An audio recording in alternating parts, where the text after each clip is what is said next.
ප්‍රශ්නය BC නම් උත්තරය ඒ ගන්න BC පන්තිය.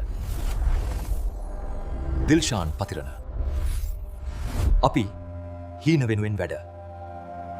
මේ කොහොමද කම්ප්ලීට් කරගන්න කියලා. කොහොමත් බබාලා ඔයගලන්ට හිතෙයි තියරි අපිට ගොඩක් අඩුයි කියලා පේපර් ටික කරගෙන යද්දි. ඒක මම දන්නවා. මේ මොකද බබාලා අර අපි පන්ති වලට යනකොට තෝරගන්නේ ගොඩක් වෙලාවට මේ හොඳයි කියලා තෝරගන්න බොහෝ දේවල් නිකන් බන විතරයි බබාලා. බොහෝ අය කියන්නේ බන පමණයි. උගන්නලා නැහැ. ඒතර බන කියලා බෑ. බන කියන්නේ වෙනම එකක්, BC කියන්නේ වෙනම එකක්. බන කියනකොට බන කියන්න ඕනේ, BC උගන්නනකොට BC උගන්නන්න ඕනේ.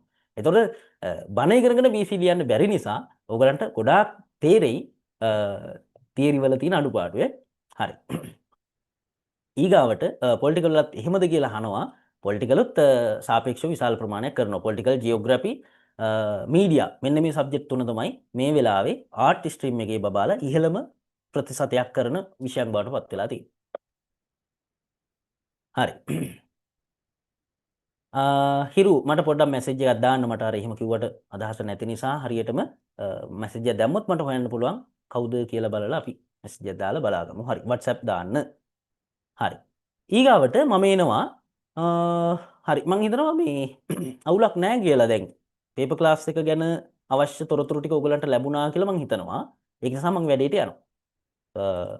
ඉතින් මෙතනින් එහාට කතන්දර නැහැ. කෙලින්ම වැඩේ විතරක් තමයි යන්නේ. ඒක නිසා ඔයගලන්ට තියෙන අඩුපාඩු සියල්ල සහ දැනගන්න අවශ්‍ය දේවල් මට කියන්න. chat එකක් දාන්න. සාමාන්‍යයෙන් මගෙන් කතන්දර හෝ බණ බලාපොරොත්තු වෙන්න එපා. මම බණ කියන්නේ නැහැ. මම සාමාන්‍ය ගිහියෙක්. ඒක නිසා මේ වැඩේ විතරයි කරන්නේ. ලස්සන කතන්දර නැහැ. මම කතා දන්නෙත් නැහැ. ඔය ආදර කතා අර මේවා එහෙම මෙහෙම ඔය එකක් දෙකක් කියයි. ඒ ඇරෙන්න මම මහ ලොකු දේවල් දන්නේ නැහැ. ඒ වගේ දේවල්. ඒ කියන්නේ සෙන්සිටිව් දේවල් හරි ලව් කරන විදිහ කියලා දෙන්න එහෙම. ඕගොල්ලන්ගෙන් ෆීස් අරගෙන මම මෙතනට එන්න කියන්නේ නැහැ. ඒකට අපි වෙනම හම්බෙලා කතා කරලා කියලා දෙන්නම්. ඒවා අවශ්‍ය නම් වැඩේ විතරක් තමයි සාමාන්‍යයෙන් මම නම් කරන්නේ. බෝරින් වෙන්නත් පුළුවන්. ඒක ප්‍රශ්නයක් නැහැ ඉතින්. බෝරින් වුණා කියලා වැඩක් නැහැ. අපේ වැඩේ වෙනවා නම් එච්චරයි කියලා මම හිතනවා. හරි. ඊගාවට මම තව chat දෙකක් තියෙනවා. ඒ දෙක බලලා වැඩේට යනවා. BC fail වුණා. මේ පාරත් එක්සෑම් කරනවා. කලින් කරපු විෂයන් ටිකමයි කරන්නේ. බබා BC fail වීම ගැන මම විශ්වාස කරන්නේ නැහැ. ඒක මට හිතා ගන්න අමාරුයි. ඒක බබාලා වෙනම කතා කරන්න ඕනේ දෙයක්. බබා ඔයා මට මැසේජ් එකක් දාන්න WhatsApp එකේ. ඇයි මොකද වුනේ කියලා. සාමාන්‍යයෙන් BC fail වෙනවා කියලා කියන්නේ මට හිතා ගන්න හරි අමාරුයි. ඇයි එහෙම වුනේ කියලා මට පොඩි chat එකක් WhatsApp එකෙන් දාන්න. හරි.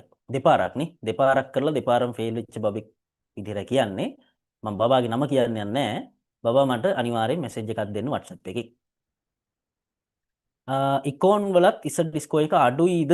නෑ ඉකෝන් වල ඉසඩ් එක හොඳයි. හැබැයි ඉකෝන් වල මේ රිසල්ට් අතරට යන්න බැරි අපහසු තමයි තියෙන්නේ. ඒක නිසා ඒක පොඩ්ඩක් තේරුම් අරගෙන වැඩේ කළොත් ඉකෝන් නරක එකක් නෙමෙයි. හරි.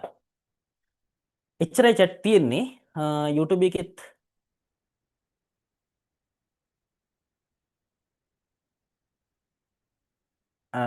මුල ඉඳලා එන අයට ඔව් ඒ කියන්නේ මුල ඉඳලා එන අයට කියන්නේ කොහොමත් අපි දැන් තියරි රිවිෂන් දෙකම ඉවර කරලානේ තියෙන්නේ. රිවිෂන් එකත් ඉවර වෙන සති දෙකකින් මුල ඉඳලා එන අයටත් ඒ ගැටලුවන්නේ 5000ම තමයි මුදල වෙන්නේ.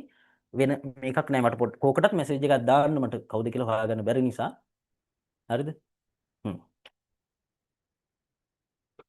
හරි. එතකොට මේ විදිහට Google Form හරහා තමයි ඔයගලන්ට ලැබෙන්නේ. මේ විදිහට බබාලා Google Form දැනට මම 18 වෙනකන් හදලා තියෙනවා. තව ඉස්සරහට හදලා තියෙන්නේ. නමුත් මගේ අනිත් account එකේ බබාලා මේ මදි මොනවාද storage full වුණා මේ Google එකේ. ඒක නිසා ඒක මම මේකට අරගත්තා මගේ අනිත් account එකට. ඉතින් ඒක නිසා ඒ ටික මේ විදිහට හදලා තියෙනවා. මේ ටික ඔයගලන්ට ඉස්සරහට කරගෙන යන්න තියෙනවා. හෙට උදේ වෙද්දී මම ඔයගලන්ට තව papers 3ක් දානවා. 2015 වෙනකන් එකපාර දානවා. ඒතකොට ඒවත් මේ විදිහටම පූල් ටික කරන්න 100 ගාණක් කරලා තිබුණා මේක මට මතක විදිහට 108ක් විතර වගේ මෙන්න තියෙනවා ප්‍රතිඵල ටික මේ විදිහට මට Excel හරහා ලැබෙනවා මේ විදිහට හම්බෙන එක තමයි බබාලා මම ඔයගලන්ට මේ ෆයිනල් රිසල්ට් එක විදිහට දාන්නේ රයිට් එහෙනම් මම එනවා පළවෙනි තැන ඉඳලා පේපර් එක සාකච්ඡා කරන්න 2012 අගෝස්තු මාසයේ තිබිච්ච බෞද්ධ ශිෂ්ටාචාරය පේපර් එකට තමයි අපි එන්නේ එහෙනම් දැන් ඔයා හදා ගන්න ඕනි. ඔව් මේ පාර පුළුවන්. මේ පාර පුළුවන්. අපි කතා කරලා බලමු අඩුපාඩු ටික මොකද වුනේ කියලා. කතා කරලා අපි අදහසකට එමු. විෂයන් තුනේම ලකුණු 90ට වඩා වැඩි වුණොත් හොඳ ඉසඩ් එකක් එනවා අනිවාර්යෙන් එනවා. අනිවාර්යෙන් එනවනේ. දැන් ඒක බලා ගන්නත් පුළුවන් අපිට. මේ ඔයාට අදහසක් ගත්ත හැකි මේ 2019 පේපරේ ලිව්වට පස්සේ ඔයාට අදහස ගත්ත හැකි. මොකද මම අර ෆයිනල් ඉසඩ් එකක් දෙන නිසා ඔයාට හොඳ අදහසක් ගත්ත හැකි මේ අඩු වැඩිතාවයේ බලලා පියුමි පුළුවන් අදහසක් ගන්න. හරි. දැන් ඔයා ගණ්ඩ මේ මං අර කිව්වා වගේ කොළ ලිස්ට් එකක් හෝ පොතක් හෝ බබාලා මේකට වෙන පොතක් ගත්තත් ප්‍රශ්නයක් නැහැ. සාමාන්‍ය පිටු 40ක 80ක වගේ CR පොතක් තිබ්බත් ඒත් හරි. නැත්තම් කොළ 40ක් 50ක් විතර එකට එකතු කරගෙන ඇටච් කරගෙන පේපර් පන්තිය 2025 පේපර් පන්තිය කියලා ලියන්න වෙන ලස්සන මල් වැල් ඕනේ නැහැ. උඩින් එහෙම ලිව්වා යටින් ලිව්වා 2012 අවසාන විභාගයේ කියලා. ඊට පස්සේ සාකච්ඡා කරගෙන යන කරුණු වල ඔයා නොදන්න සියලු කරුණු ඔයා ෂෝට් එකක් විදිහට දාගෙන යනවා. එහෙනම් මං අද හාහා පුරා කියලා පළවෙනි පේපර් එක පටන් ගන්නම්. ටිකක් වෙලා යන වැඩක් බබලා සමහර ප්‍රශ්න තියෙනවා කතා කළ යුතුම ඒවා ගොඩාක් වැඩිපුර. සමහර ඒවා තියෙනවා මහ ලොකුට කතා කරන්න නැහැ. ඉතින් ඒක නිසා ඒවම ලොකුට කතා කරන්න යන්නේ නැහැ.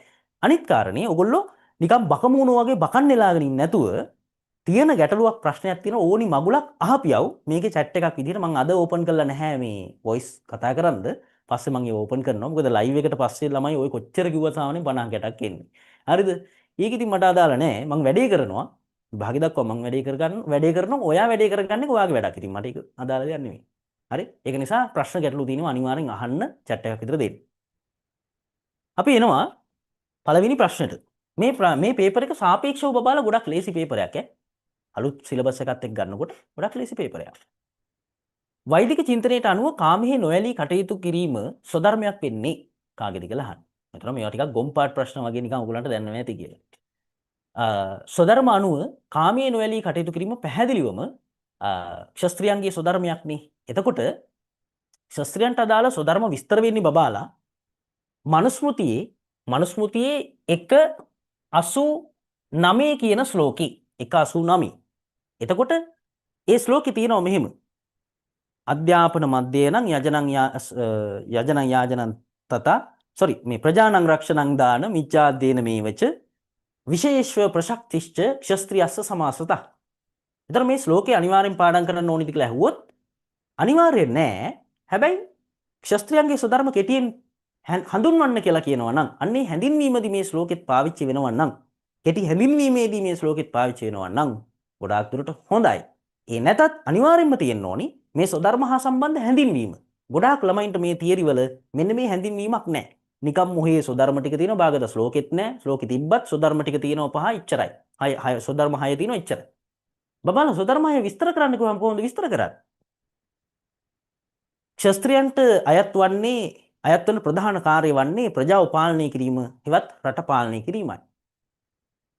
එමෙන්ම ඔවුන් අධ්‍යාපනය ලැබීමේදී ත්‍රිවේදී අනිවාර්ය වන අතර ත්‍රිවේදීන් පසු දුනු හස්ති අශ්ව ධනු ආදී විවිධ ශිල්පයන් හදාරනු ලබයි. විශේෂයෙන්ම දේශපාලන විද්‍යාව සහ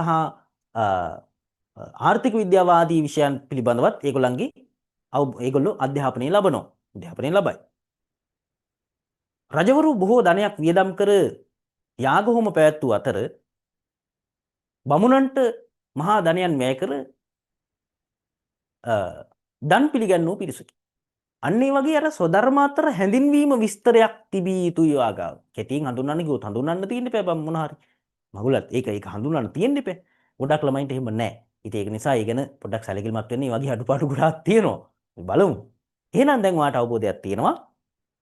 ක්ෂත්‍රිය වර්ණයට අයත් ස්වධර්ම හම්බෙන්නේ මනුස්මෘතියේ 1:89 ශ්ලෝකෙත් එක්ක මම හිතනවා ඔයගලන්ට පුළුවන් ඇති කියලා මම විශ්වාස කරනවා. මම ඒ ගැන ලොකුවට මෙතනින් තව කතා කරන්න යන්නේ නැහැ. මොනවා හරි දැනගන්න අවශ්‍ය නම් chat එකක් අනිවාර්යයෙන්ම දාන්න වෙනවා. හරි. ඊගාවට 2019න් පස්සේ පේපර්ස් වල රචනා ප්‍රශ්න ලිව්වට කමක් නැද්ද? ඕල්ඩ් සිලබස් නිසා. රචනා ප්‍රශ්න අපි ලියනවා පන්තියේදී ලියනවා සියල්ලම නෙමෙයි. හැම ප්‍රශ්නෙම ලියන්න බෑ. මොකද පරණ සිලබස් එකේ ඒවා අපිට අයින් කරගන්න වෙනවනේ. ඉතින් ඒක නිසා ඒවා ලිව්වට කමක් නැහැ. අපේ සිලබස් එකට අදාළ ප්‍රශ්න ලියන්න නොලියා ඉන්න එපා. අපිත් පන්තියේදීත් ලියනවා. හරි. ඊගාව ප්‍රශ්නේ. මම එනවා දෙවෙනි එකට ඒ වර්ණයට අයත් කාර්යයන් නියම කරනු ලබන බ්‍රාහ්මණික ඉගැන්වීම හැඳින්වෙන්නේ. හරිම සරල එකක්. ඒ වර්ණයට අයත් කාර්යයන් වෙන්නේ පැහැදිලිවම ස්වධර්ම. ඇයි බමුණන් ස්වධර්ම ඉදිරිපත් කළේ? ඒ ගැන මතක් කරගමු. බබාලා වර්ණ සංකරත්වයේ හෙවත් කුල මිශ්‍රණය වළක්වා ගන්නනේ ස්වධර්ම ඉදිරිපත් වුණේ බමුණන් ඉදිරිපත් කළේ. ඒ කියන්නේ බ්‍රාහ්මණ ශුද්‍ර වගේ වර්ණ දෙකක් එකට කවලම් වෙන එක වළක්වන්න.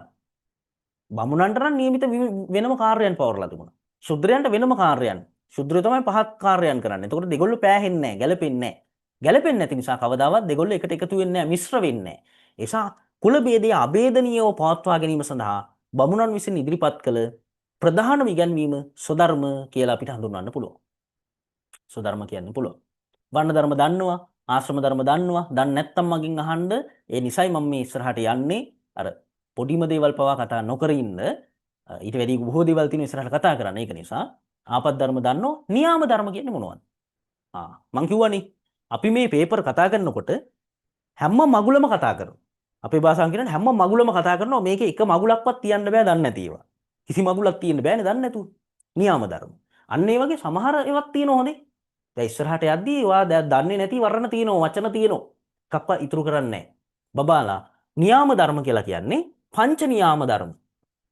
දන්නේ නැත්නම් අන්න දැන් වාට පුළුවන් දෙවෙනි ප්‍රශ්නේ දැම්ම පංච නියාම ධර්ම දාගත්තා. අපිට ඔක හම්බ වෙනවා සිලබස් එකේ. පංච නියාම ධර්ම. මොනවද පංච නියාම ධර්ම? බබාලා උතු නියාම. උතු නියාම. උතු නියාම. ධම්ම නියාම. කම්ම නියාම. බීජ නියාම. බීජ නියාම.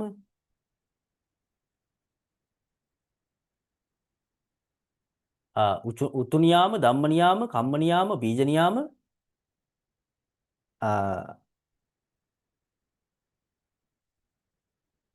මොකද? සිතවිලි පහළ වෙන එකට අපි කියමු මොකද? චිත්ත නියාම. චිත්ත නියාම. චිත්ත නියාම.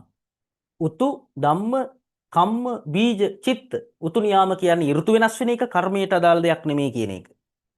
ඍතු වෙනස් වෙන එක. ධම්ම නියාම කියන්නේ දත් හැලෙන එක, කෙස් පැහෙන එක, කර්මය නෙමෙයි. කම්ම නියාම කර්මයක් එක නියාමයක් පමණයි. බීජ පැලයක් ඇති වෙන එක, බීජයකින් පැලයක් හටගන්න එක බීජ නියාම. චිත්ත නියාම කියන්නේ සිතවිලි පහළ වෙන එක. ඒවා කර්මයට වෙන ඒවා නෙමෙයි. එහෙනම් නියාම ධර්ම කියන්නේ බෞද්ධ ඉගැන්වීමක්. බ්‍රාහ්මණ හිම නෙමෙයි.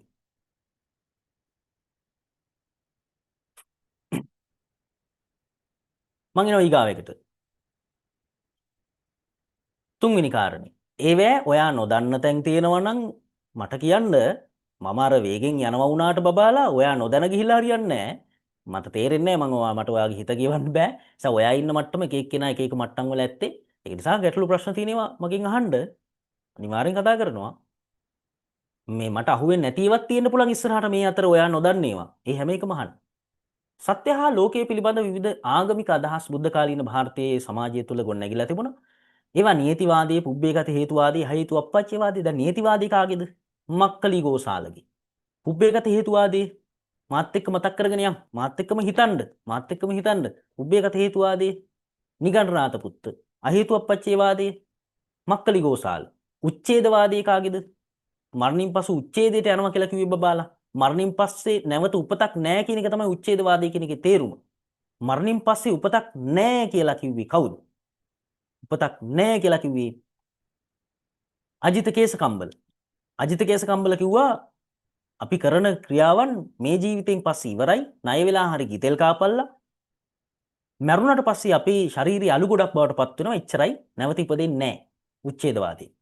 බහුපදාර්ථවාදී කියලා කියන්නේ බබාලා මේ පදාර්ථ වලින් ලෝකයේ සැකසුණා, ජීවියා ඇති වුණා කියන සංකල්පේ.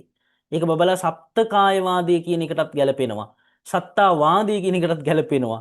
ඒ කියන්නේ පඨවි ආපෝ තේජෝ වායෝ සුඛ දුක්ඛ ජීව වගේ ඉගැන්වීමක් ඉදිරිපත් කරපු පකුද කච්චායනගේ ඉගැන්වීම බහුපදාර්ථවාදය. ඒක අපි තියරි වල මේ වචනේ මම දීලා නැහැ. ඔන්න අල්ලගන්න. බහුපදාර්ථ කියලා කියන්නේ බොහෝ පදාර්ථ කියන සංකල්පේ. පකුද. ඒතර මෙන්න මේ වගේ නම් වලින් මේ ඉගැන්වීම් හැදින්නුවා.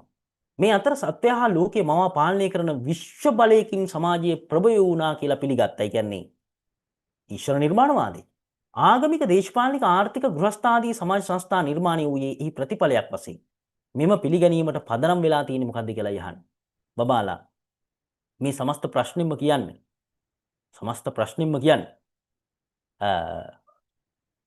විවිධ මතවාද ආගමික මතවාද තිබුණා. ඒක ඇත්ත. මේ අතර සත්‍ය හා ලෝකයේ මවල පාලනය කරන විශ්ව බලයක් සමාජයේ විශ්ව බලයකින් සමාජයේ ප්‍රභූ වුණා කියලා පිළිගත්තා. මේ මුල් ටික වැඩක්ම නැහැ. මේ මුල් ටික අදාළම නැහැ. මුල් ටිකෙන් කියන්නේ වෙන කාරණයක්. උත්තරේ ගන්න තියෙන්නේ මෙන්න මේ ටිකේ. පල්ලෙහැ ටික. මේ ටික අදාළ නැහැ. ලෝකය හා සත්‍ය මවා පාලනය කරන විශ්ව බලයකින් සමාජයේ ප්‍රභූ වුණා කියලා පිළිගත්තා. ආගමික දේශපාලනික ආර්ථික ගෘහස්ථාදී සමාජ සංස්ථා බිහි වුණේ අන්නේ කියන පිළිගැනීම මතයි. ඒකේ ප්‍රතිඵලයක් විදියට. ඒ පිළිගැනීම මොකද්ද කියලා අහන්න. හේතුඵලවාදය කියන්නේ බෞද්ධ හේතුඵලවාදයක්. මේක අපිට උත්තරේ විදිහට ගන්න බෑ. හේතුඵලවාදය කියන්නේ බුදුදහමේ තියෙන එකක්. හේතුවක් නිසා ඵලයක් හට ගන්නවා.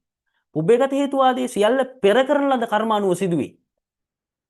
සියල්ල පෙර කරන ලද කර්ම අනුව සිදුවේ කියන එක පුබ්බේගත හේතුවාදය.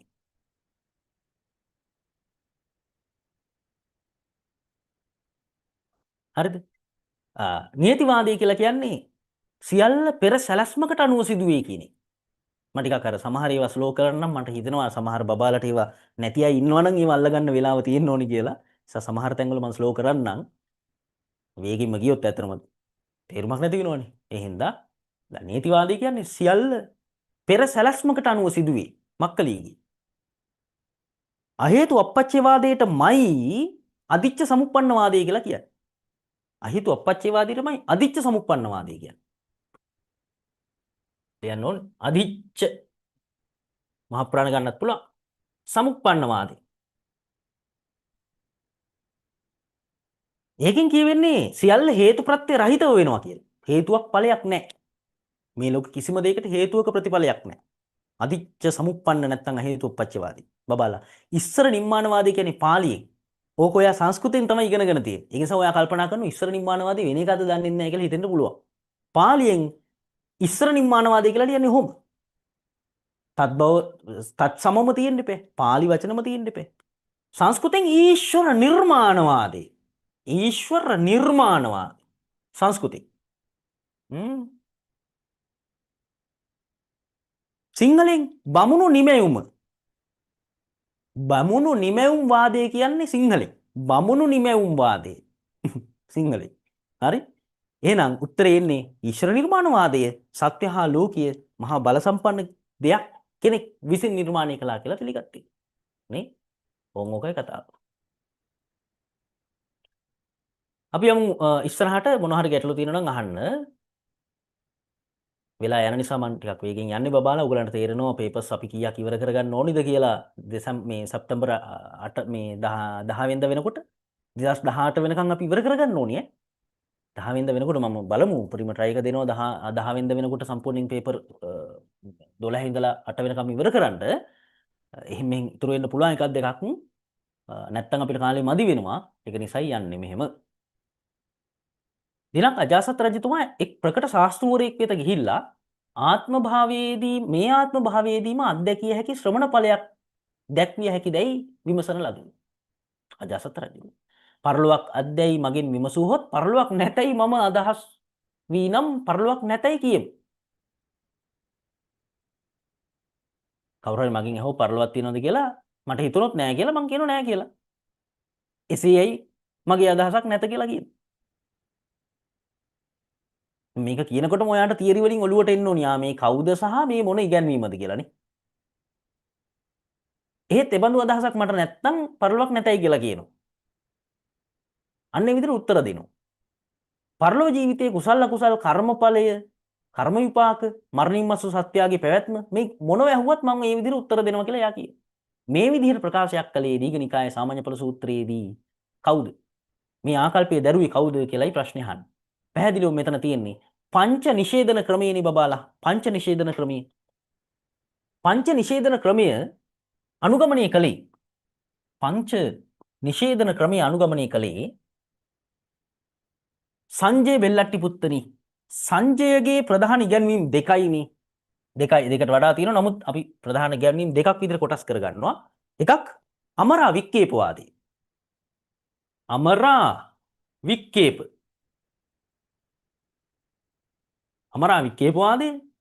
අනිත් එක සංශේවාදය කියලා කියන හැබැයි සංශේවාදයටමයි අමරා වික්කේපවාදය කියන්නේ මේක දෙකක් අපි මෙයාගේ ඉගැන්වීම් කරුණු දෙකක් විදිහට ගත්තට මේක ඉගැන්වීම් දෙකක් නෙමෙයි බබාලා හොඳට මතක තියාගන්න. සංශය කියන්නේ සැකය. සැකය මත ආන්දාමින් ප්‍රශ්න වලට පිළිතුරු නොදී බැහැර වෙන එකට තමයි අපි කියන්නේ අමරා වික්කේපවාදී කියලා. ඒ නිසා මේක කරුණු දෙකක් නොව නැත්නම් ඉගැන්වීම් දෙකක් නොව වචන දෙකක් විදිහට අපි කතා කළාට මේ දෙකෙන්ම කියවෙන්නේ එකම කරුණක්. සංශේවාදයටම අමරා වික්කේපවාදී කියන්න පුළුවන් අමරා වික්කේපවාදයට සංශේවාදී කියන්න පුළුවන්. හරි? ඒක මේ කියන්නේ. දෙකම අන්‍යෝන්‍ය වශයෙන් සම්බන්ධයි. අමරා වික්කේපවාදයේ දරන කණ්ඩායම් හතරක් ඉන්නවා. මම නම් තීරි වල කටපාඩම් අරන් තියෙනෝනේ. දැන් බලපල්ලත් ඔබට මතකද කියලා.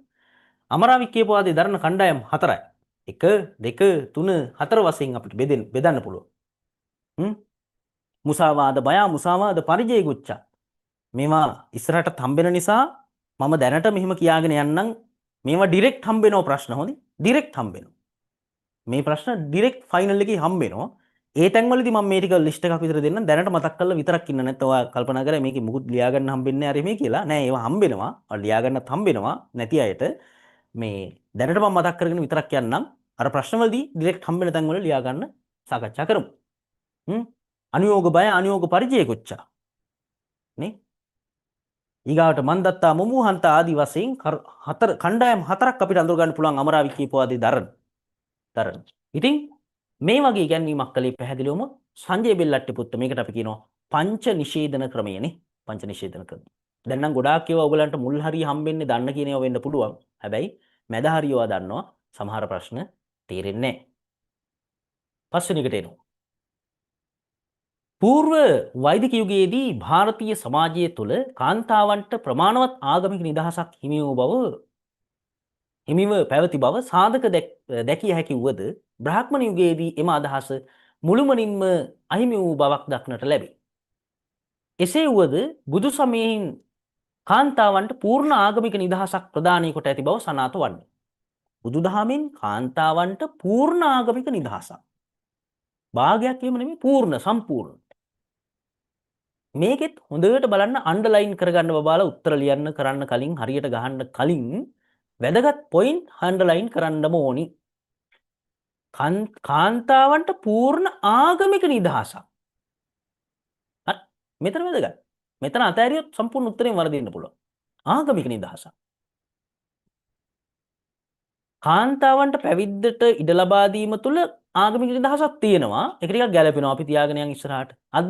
මේ නිවසේ ආධිපත්‍ය බිරිඳට ලබා දීම අදාළ වෙන්නේ නැහැ. ස්වාමියා හා බිරිඳට සමාජීය වශයෙන් සමානව කටයුතු කිරීමට අවකාශ සලසා දීමෙන් ආගමික නිදහසක් එල්ල වෙන්නේ නැහැ. රජුන් පවා තරණ මව බෞද්ධ සාහිත්‍ය උසස් ලෙස අගය කොට තිබීමෙන් ආගමික නිදහසක් ලැබෙන්නේ නැහැ. මවක් වශයෙන් කාන්තාව බුදු සමය තුළ පූජනීයත්වයට ලක් කිරීමෙන් ආගමික නිදහසක් ලැබෙන්නේ නැහැ. එහෙනම් අන්න ඒක ඔළුවේ තියාගෙන අන්ඩර්ලයින් කරලා හරියට තේරුම් අරගෙන ප්‍රශ්නේ තේරුම් අරගෙන හෙව්වොත් හම්බෙනවා. එතකොට උත්තරේ එක වෙන්නේ ඒකයි. පැවිද්දට ඉඩ ලබා දී. මෙතන තිබ්බනම් පැවිද්ද නැතුව කාන්තාවටද නිවන් දැකිය හැකි කියලා කියපු එකක්. ඒ වගේ එකක් තිබ්බනම් එහෙනම් ඒක තමයි උත්තරේ වෙන්නේ. ඒකනේ පූර්ණ ආගමික නිදහසක් කිව්වහම පූර්ණ වශයෙන් නිවන් දකින්න පවන් කාන්තාවට හැකියාව තියෙනවා කියලා කියන එකම පූර්ණ අර පැවිදි වීමට ඉඩ ලබා දීමට වඩා වැඩිනේ. පැවිදි වෙන්න ඉඩ ලබා දීමට වඩා ලොකු නිදහසක් නිවන් දකින්න කාන්තාවට අවස්ථාව ලබා දීම කියලා ප්‍රශ්නේ තිබ්බනම් ඒකට වැඩි නැඹුරුතාව වැඩි. එහෙනම් ඒක තමයි ගන්න. මෙතන එහෙම එකක් නැහැනේ. මෙතන තියෙන්නේ පැවිද්ද ලබා දීමට ඉඩ දෙන්න. පැවිද්ද ලැබීම. ඒ තමයි පූර්ණ ආගමික නිදහස. රයිට්. ඉස්සරහට යමු. ශ්‍රමණ සම්ප්‍රදාය බ්‍රාහ්මණ සම්ප්‍රදායෙන් වෙනස් වන මූලික ලක්ෂණයක් මොකක්ද කියලා යහත්. බබාලා ශ්‍රමණ සම්ප්‍රදාය ඥාන මාර්ගයේ අගය කරපු පිරිසක්. ඒ නිසා ඥාන මාර්ගය නොපිළිගත්තා කියන්න බෑ. ඥාන මාර්ගය අගය කළා. සුද්ධ වූ ආගමික ග්‍රන්ථ ප්‍රාමාණිකත්වයෙන් නොපිළිගැනීම. බබාලා බෞද්ධ භික්ෂූන් හෝ ශ්‍රමණයෝ කිව්වහම මේක කොටස් දෙකකට බෙදන්න පුළුවන්. අන්‍ය තීර්ථක ශ්‍රමණ බෞද්ධ ශ්‍රමණ නැත්තම් බාහිරක ශ්‍රමණ බෞද්ධ ශ්‍රමණ. ශ්‍රමණ කණ්ඩායම් දෙකකට අපිට බෙදන්න පුළුවන් බුද්ධ කාලේ ඉන්න හිටපු ශ්‍රමණ කණ්ඩායම් දෙකක්. කවුද? අන්‍ය තීර්ථක හේවත් බාහිරක ශ්‍රමණ. බාහිරක. ඊගාවට ශ්‍රමණ ශාක්‍ය පුත්‍ර භික්ෂු වංශය. බෞද්ධ බුදුහාඳුරන්ගේ ශ්‍රමණ භික්ෂු වංශය තමයි ශ්‍රමණ ශාක්‍ය පුත්‍ර භික්ෂු වංශය. ශ්‍රමණ ශාක්‍ය පුත්‍ර භික්ෂු වංශය.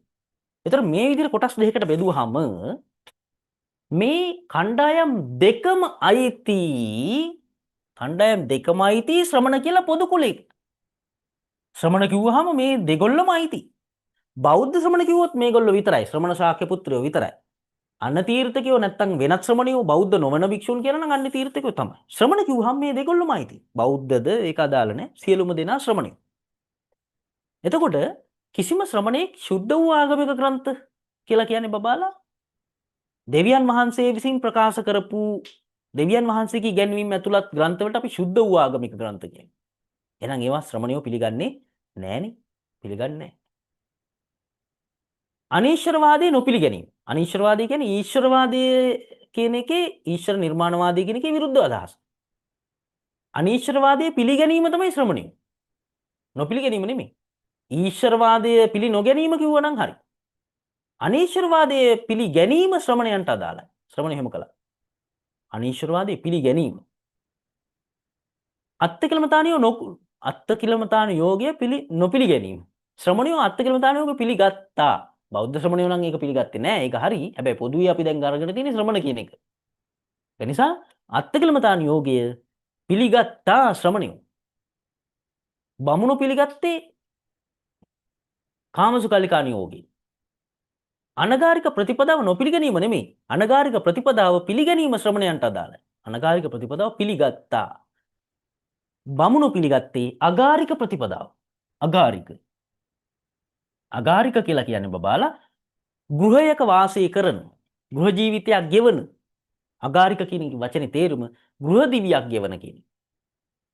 හරි? ගෘහ දිවියක් ගෙවන. අනගාരിക කියලා කියන්නේ ගෘහයෙන් මිදී හුදේකලාව වාසය කරනවා නම් ඒකට අපි කියනවා අනගාരിക. ගෘහයෙන් මිදී හුදේකලාව වීම.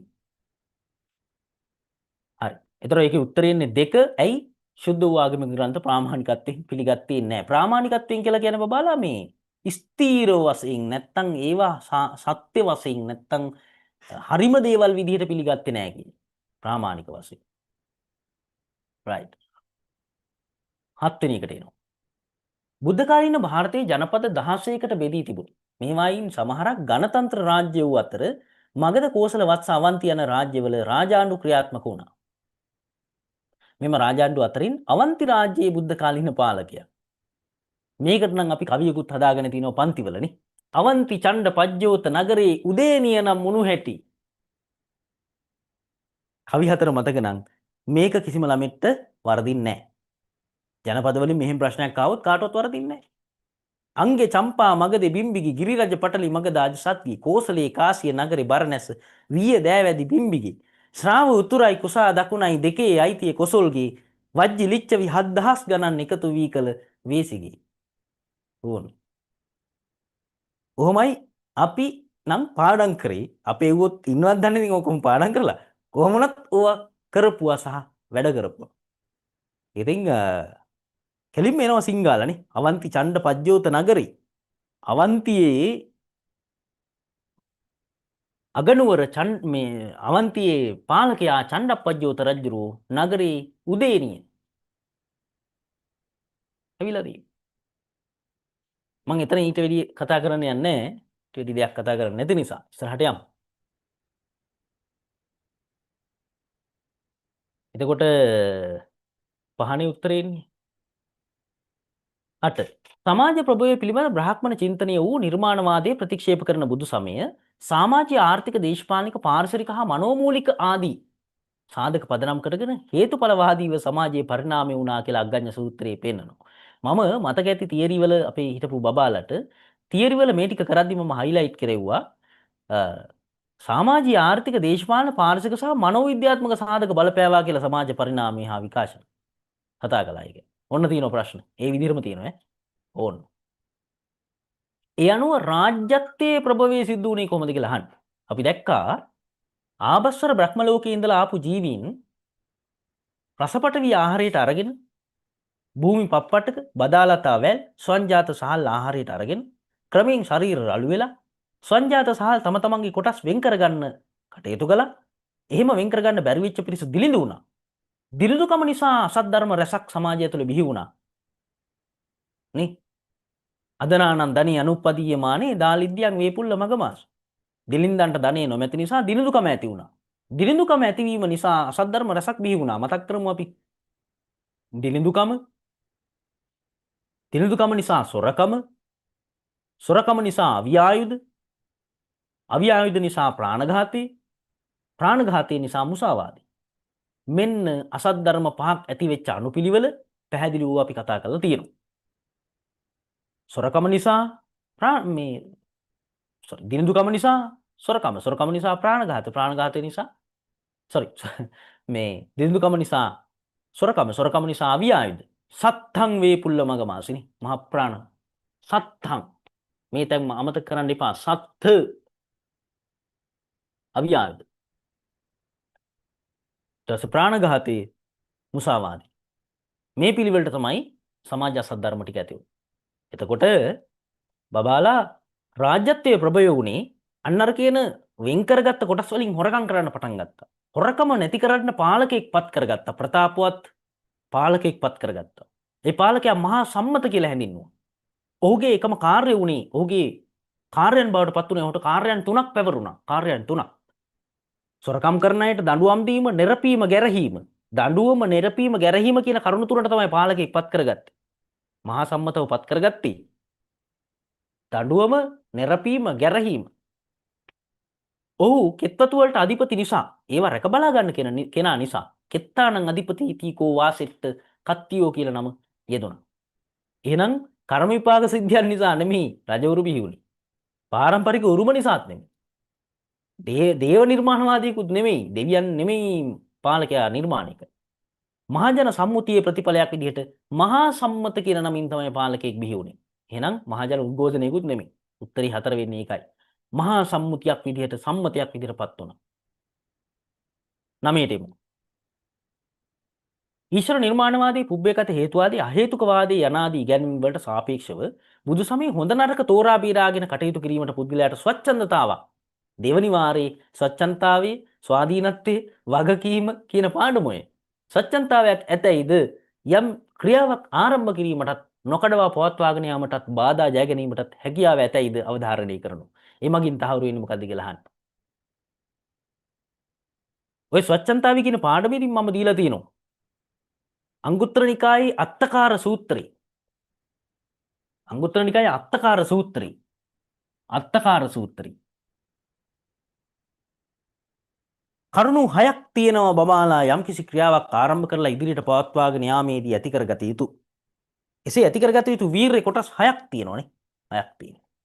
මම ලොකුට ඉගෙන කතා කරන ඉස්සරහට හම්බෙන නිසා ඉස්සරහට මේකෙන් තනි ප්‍රශ්න හම්බෙනවා. අන්තිම හරියේ බබාලා මේකෙද මේ 13 14මත් හම්බෙනවා. ඒක නිසා ඒ තැන්වලදී ලිස්ට් එකක් විදිහටම දෙන්නම්. දැනට මම මතක් කරන්නම්.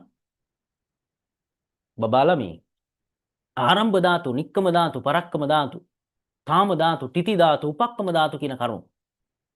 එතකොට ඒවෙන් අදහස් කළේ පුද්ගලයාගේ හැකියාව වෙන කෙනෙක්ගේ නෙමෙයි. දෙවියෙක්ගේ හෝ බ්‍රහ්මයෙක්ගේ හැකියාවක් ගැන නෙමෙයි මේ කියන්නේ. පුද්ගලයා තුළ තියෙන හැකියාව, ශක්්‍යතාවය තමයි පෙන්වන්නේ. පුද්ගල නිර්වද්‍යතාවය නෙමෙයි, අනන්‍යතාවය නෙමෙයි, ඒකාබද්ධතාවය නෙමෙයි, අර්ථ සිද්ධි නෙමෙයි. පැහැදිලිවම පුද්ගලයාගේ හැකියාව එකට කියනවා ශක්්‍යතාවය කියලා. පුද්ගලයාට පුළුවන් ස්වාධීනව තමන් කැමති හොඳ නරක තෝරා බේරාගෙන ක්‍රියා කරන්න. බුද්ධහමෙන් ස්වච්ඡන්දතාවය තහවුරු කළා. එහෙනම් උත්තරේ 9 වෙන්නේ. මේ උත්තරේ දෙක වෙන්නේ එකයි. 9 2 වෙන්නේ එකයි. ගැටලු තියෙනවා නම් අහන්න. 10ට එනවා. මහා විජිත රජුව අපිට හම්බුනේ මොන පාඩමේදීද? මතක් කරන්න. මොකද්ද සූත්‍රේ? පාඩම ඕනේ නැහැ. සූත්‍රේ අපිට දැන් කීපයක හම්බුණා. බබාලා. මහා විජිත රජුව අපිට හම්බුනේ දීඝනිකායේ කූටදන්ත සූත්‍රේ. කූටදන්ත සූත්‍රේ. බුදුහාඳුරෝ කානුමත කියන ගමේ වැඩ ඉන්නකොට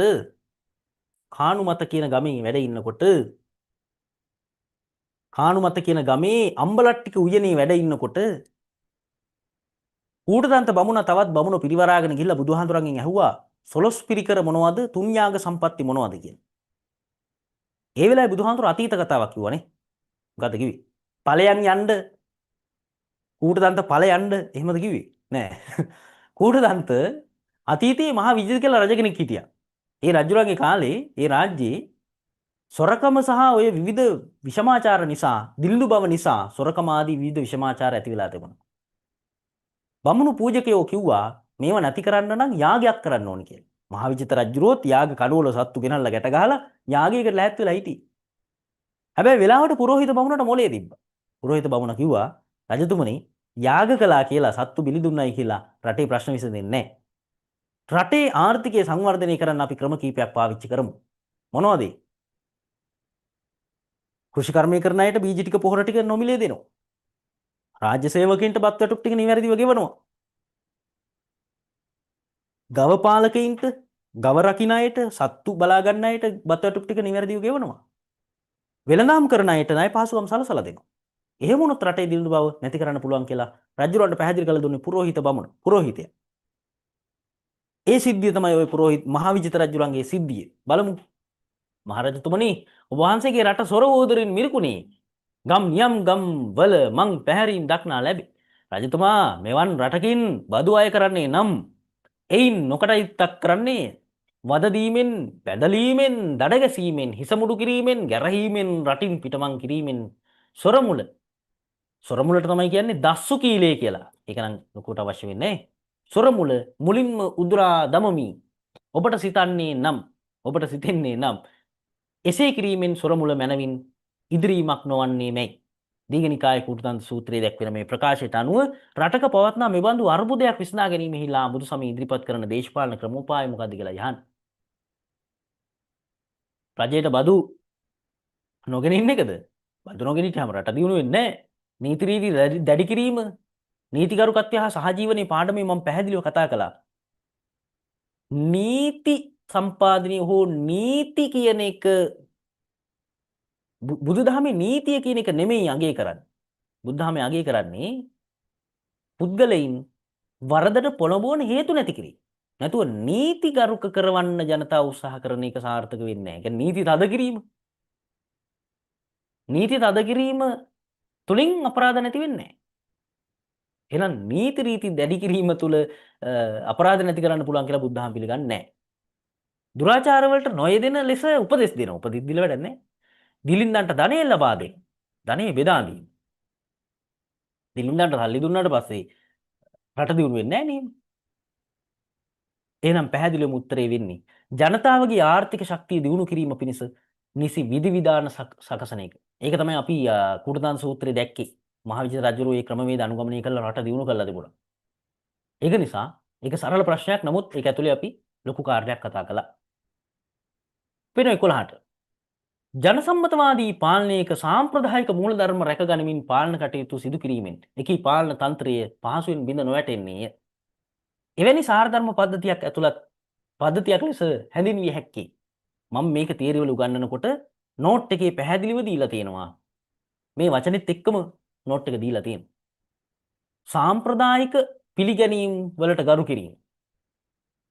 බබාලා ඒක ඇතුළත් වෙන්නේ මොකේද? සාම්ප්‍රදායික රටක සාම්ප්‍රදායික පිළිගැනීම්. මේ වෙනකොට උත්තරේ දන්න වෙන්න පුළුවන් නේ. උත්තරේ 3නේ සප්තප්‍රිහාණී ධර්ම. සප්තප්‍රිහාණී ධර්ම විස්තර වෙන්නේ මොකේද? මොකද්ද සූත්‍රේ? මතක් කරමු. මතක් කරමු. සූත්‍රේ මතක් කරමු. දැන් ෆිසිකල් බබාලා ඉන්නවා නම් අනිවාර්යෙන් ඒගොල්ලෝගේ මම බලනවා විශේෂයෙන් මම බලනවා දැන් මේ නොදන්න කරුණු ලියලා ඒ ලිස්ට් එක හදාගෙන තියනවද කියලා ක්ලාස් වලට එනකොට ඒ වරන් එන්න ඕනේ මම කියලා තිනවා. සායිවා ගාන්ට වැඩේ වෙන්න ඕනි. බබාලා මේ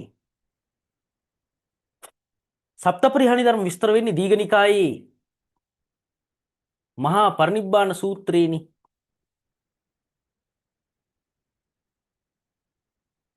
මහා පරිනිබ්බාන. මීට අමතරව තව සූත්‍රවල තියෙනවා.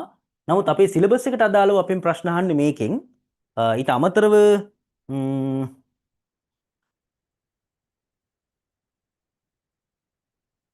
yes මහා පරිනිබ්බාන. ඊට අමතරව තව සූත්‍රවල තියෙනවා. නමුත් අපේ සිලබස් එකට අදාළ මේක මේ තමයි වෙනේම ඔලුවට දාන්න නැතුව මේක මින්නම් දීඝනිකායේ මහා පරිනිබ්බාන. ඒකේ තියෙනවා අපරිහාණී ධර්ම 7ක් තියෙනවානේ. මොනවද මතක් කරමු. නිතර රැස් වී සමගිව රැස්ව සමගිව සාකච්ඡා කොට සමගිව විසරය. නොපැන වූ නීති නොපනවයි පැන වූ නීති ආරක්ෂා කරයි. වැඩිහිටි උපදෙස් පිළිපදී ඔවුන්ට ගරු කරයි. කුල කාන්තාවන්ට ආරක්ෂාව සලසයි. ඒ වගේම මේ රටට නොපැමිණි මහාන බමුණන් ගෙන්වයි සුව පහසුව සලසයි. ඊට උඩින් තියෙන එක මම ඉගෙන මාරු වුණා. රටේ පූජනීය ස්ථාන නඩත්තු කරයි සහ සංවර්ධනය කරයි. මේ හතෙන් කොයි කරුණ ඇතුළේද සාම්ප්‍රදායික මූලධර්ම රැක ගැනීම ගැන කතා කරන්නේ? ඔය හත ඇතුලේ තියෙන. රටක සාම්ප්‍රදායික පිළිගැනීම් සහ සාම්ප්‍රදායික මූලධර්ම කියලා කියන්නේ ඒ රටේ තියෙන පූජනීය ස්ථාන වෙන්න පුළුවන්, පූජනීය ඒ කියන්නේ දේවාල වෙන්න පුළුවන්, කෝවිල් වෙන්න පුළුවන්, පන්සල් වෙන්න පුළුවන්, පල්ලි වෙන්න පුළුවන්. ඔය ඔක්කොම. සහ ඒවැ තියෙන සංස්කෘතික පිළිගැනීම්. වෙසක් නම් වෙසක්. නත්තල් නම් නත්තල්. හජ්ජි නම් හජ්ජි. මේ හැම එකම සාම්ප්‍රදායික මූලධර්ම බබාලා. රටේ සාම්ප්‍රදායික පිළිගැනීම්. පාලකයෝ ඒවට ගරු කරන්න ඕනි, ඒවට සහයෝගය දෙන්න ඕනි, රාජ්‍ය අනුග්‍රහයන් දෙන්න ඕනි. ඒක මේ කියන්නේ. ජනසම්මතවාදී පාලනයක් කියන්නේ ප්‍රජාතන්ත්‍රවාදී පාලනයක්. එහෙම පාලනයක සාම්ප්‍රදායික මූලධර්ම හිවත් ජනතාව පිළිගැනීමට ලක් කරපු කරුණු වලට රජය විසින් සහයෝගය දෙන්න ඕනි, ඒවට මේ මොනවද කියන්නේ ආධාර උපකාර කරන්න ඕන. ඒවා නඩත්තු කරන්න ඕනි, සංවර්ධනය කරන්න ඕනි පූජනීය ස්ථාන. ඒක තමයි ඔය සාම්ප්‍රදායික මූලධර්ම කියලා කියන්නේ. රයිට්. 12ට එනවා. භික්ෂු භික්ෂුණී උපාසක උපාසිකා යන බුදු සමය විසින් පිළිගන්නා පරමාදර්ශී සිවණක් පිරිස. මේ පිරිස අතරින් ශාවක සංඝ නමින් හැඳින්වෙන. ශාවක සංඝ නමින් හැඳින්වෙන පිරිස අයත් ආර්ය ශ්‍රාවකයෝ කවුද කියලා තමයි අහන්නේ. කවුද මේ ආර්ය ශ්‍රාවකයෝ? ශාවක සංඝ නමින් හැඳින්වෙන පිරිසට අයත් ආර්ය ශ්‍රාවකයෝ. මේක හරි වැදගත් පොයින්ට් එකක්. රයිට්? වැදගත් පොයින්ට් එකක් මේ. ශ්‍රාවක සංඝ දැන් මේක හොඳට කියුවේ නැත්නම් ඒත් සෙට් වෙන්නේ නැහැ. හරිද? ආර්ය ශ්‍රාවකයා කියන්නේ කවුද කියලා ඉස්සලා අපි බලමු. කවුද ආර්ය ශ්‍රාවකයා කියන්නේ? බබාලා බුදුදහම ඇතුලේ ආර්ය ශ්‍රාවකයා කියලා කියන්නේ උතුම් ඇහුම්කන් දෙන්නා කියන එකනේ ඕකේ තේරුම. ආර්ය ශ්‍රාවකයා කියන වචනේ තේරුම උතුම් ඇහුම්කන් දෙන්න. බුදුහාඳුරන්ගේ ආර්ය ශ්‍රාවකයා. බබාලා ආර්ය ශ්‍රාවක කියලා කියන්නේ උතුම් ඇහුම්කම් දෙන්නෙක් වෙන්න නම් බුදුහාඳුරු ඉදිරිපත් කරපු සෝවාන්, සකදාගාමි, අනාගාමි, අරහත් කියන සතර මඟ වලින් සතර ඵලවලට පත් වෙලා තියෙන්න ඕන. හරිද? සතර මඟ වලින් සතර ඵලවලට පත් වෙලා තියෙන්න ඕනේ. කියන්නේ සෝවාන් වෙලා තියෙන්න ඕන. සකදාගාමි හෝ අනාගාමි අරහත් කියන මේ හතරෙන් එකකට පත් වෙලා තියෙනවා. ආර්ය ශ්‍රාවකෙක් කියන්නේ මෙන්න මේ හතරෙන් එකකට පත් වෙච්ච කෙනෙක් ඈ. මේ හතර එකකට පත් වෙච්ච කෙනෙක්. දැන් ආර්ය ශ්‍රාවකයෝ ඉන්නේ පැවිදි අය විතරද? ඒ කියන්නේ සෝවාන් වෙච්ච අය ඉන්නේ පැවිදි අය විතරද? විශාකාව අවුරුදු 7 දී සෝවාන් වෙලා විවාහ වෙලා ධර්මනුපුරේ ඔක්කොම 420ක් හිටියා නේ යාට. එයාට හිටියා ගෑල් ළමයි 10යි පිරිමි ළමයි 10යි. නේ? සෝවාන්.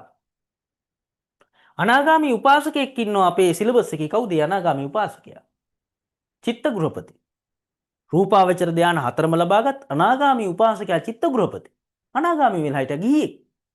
ඒක නිසා බබාලා මෙන්න මේ හතර දෙනාම සිව්වනක් පිරිසෙම ඉන්නවා. භික්ෂු භික්ෂුණී උපාසක උපාසිකා හතරෙම ඉන්නවා. හැබැයි අපිට මෙහෙම ඇහුවොත් උබතෝ සංඝයා ශ්‍රාවක සංඝ අතරින් උබතෝ සංඝයා ලෙස හඳුන්වන්නේ කවුද? උබතෝ සංඝයා. උබතෝ සංඝ කියන්නේ පැහැදිලිවම භික්ෂු භික්ෂුණී පමණයි. ගිහි අය ගන්න බෑ. උබතෝ සංඝ. හරි? ශ්‍රාවක සංඝ කියලා කිව්වහම සිව්වන පිරිසම අදාළයි. ශ්‍රාවක සංඝයා කියන්නේ සංඝයා කිව්වහම සමහර විට හිතෙන්න පුළුවන් සංඝයා කියන්නේ හාමුදුරු විතරක් දන්නේ නැහැ කියලා. නෑ, සංඝ කියන එකේ තේරුම පිරිස, සමූහය. ඒක නිසා ශ්‍රාවක සංඝ කියන්නේ සිව්වන පිරිසම අදාළයි. ශ්‍රාවක සංඝ කියන්නේ සියලු දෙනා. සිව්වන පිරිස. එහෙනම් ඒකයි මේකේ උත්තරේ පහ බවට පත් වෙන්නේ බබාලා සිවණක් පිරිස අතරම ඉන්නවා. මම එනවා 13ට.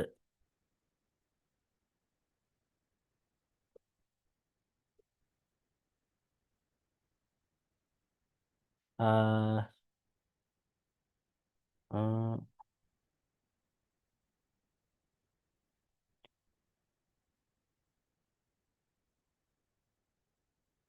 අ මට ඒක තේරෙන්නේ නැහැ දාලා තියෙන එක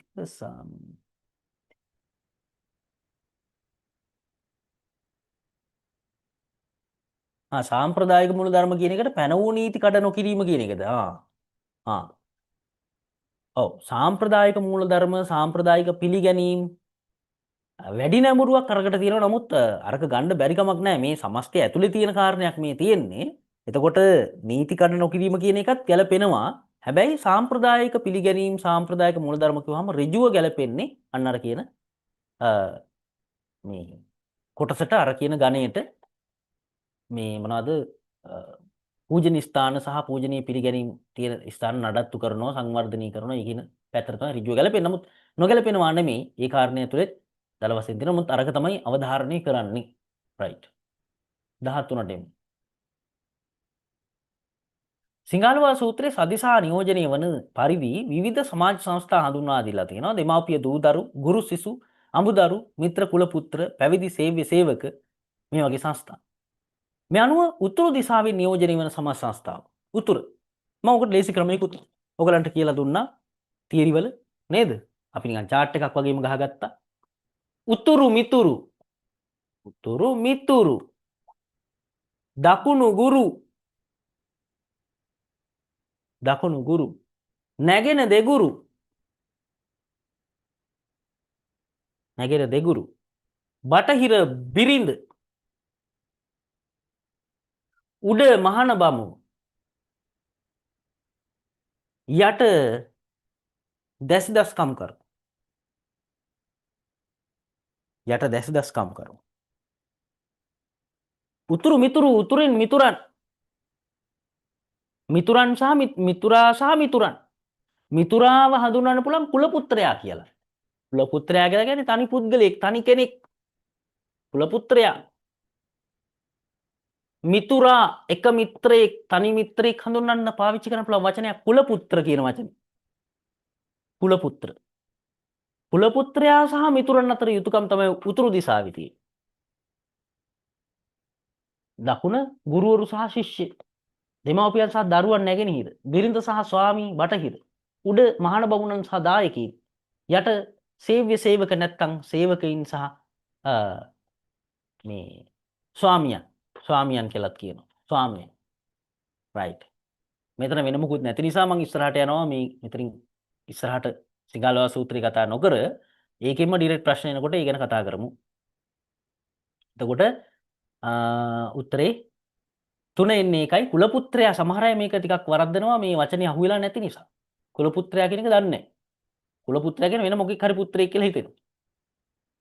නොට්ටිගේ පුතා හරි මොකක් හරි කියලා නොට්ටිගේ පුතා. එහෙම හිතෙනවා. එහෙනම් විභාගෙට ගියාම ඔයගේ මගුල් හිතෙනවා බා. එක එක මගුල් හිතෙනවා. මේ හොඳටම දන්නේවා අන්තිමේදී වෙන මගුලකට ගහලා එනවා. ඇවිල්ලා නිමි ඇනිහිල්ලේ ලැට් එකට වෙලා දුක් වෙනවා. එහෙම නෙවෙන්නේ අපිට. ඒක නිසා මේ ටිකක් අර පාස් පේපර් කරලා මේ පාස් පේපර් වල තියෙන වචන පවා අපි අඳුර ගන්න ඕනේ. ඒකයි නැත්තම් අතරම වචනයක් ඇති අපිට වරදින්නේ නැහැ. රයිට්. 14 සිංහලක ගෘහපති පුත්‍රයා විසින් අනුගමනය කරනු ලැබූ පිළිවෙතක් දුටු බුදුරජාන් වහන්සේ වෙනුවට සමාජගත ජීවිතයේදී පුද්ගලයා විසින් ඉටු කළ යුතු යුතුකම් හා වගකීම් සමුදායක් පෙන්වලා දුන්නා. සමාජයේ යහපැවැත්ම හේතු වන එකී යුතුකම් තුරෙන් පරම්පරාවෙන් උරුම වන සම්පත් රැක ගැනීම. පරම්පරාවෙන් උරුම වෙන සම්පත් රැක ගැනීම කාගේ යුතුකමද?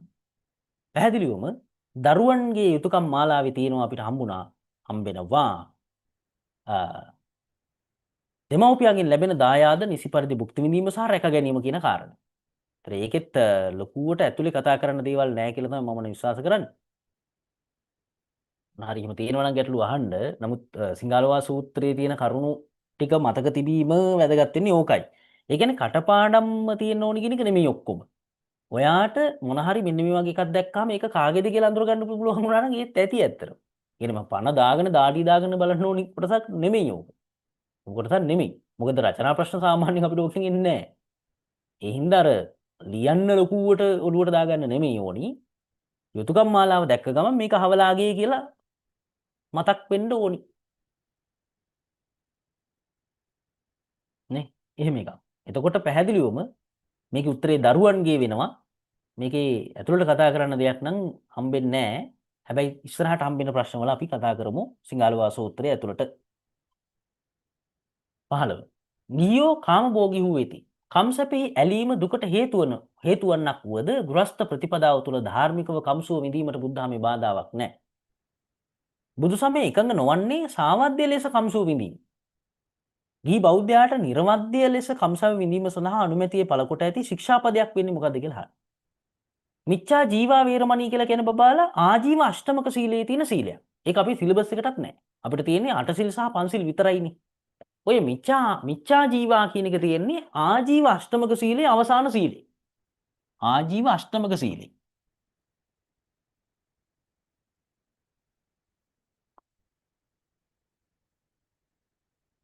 ආජීව අෂ්ටමක සීලයේ තියෙන එකක් තමයි ඔය. මිච්ඡා ආජීව අන්තිම එක ඔය.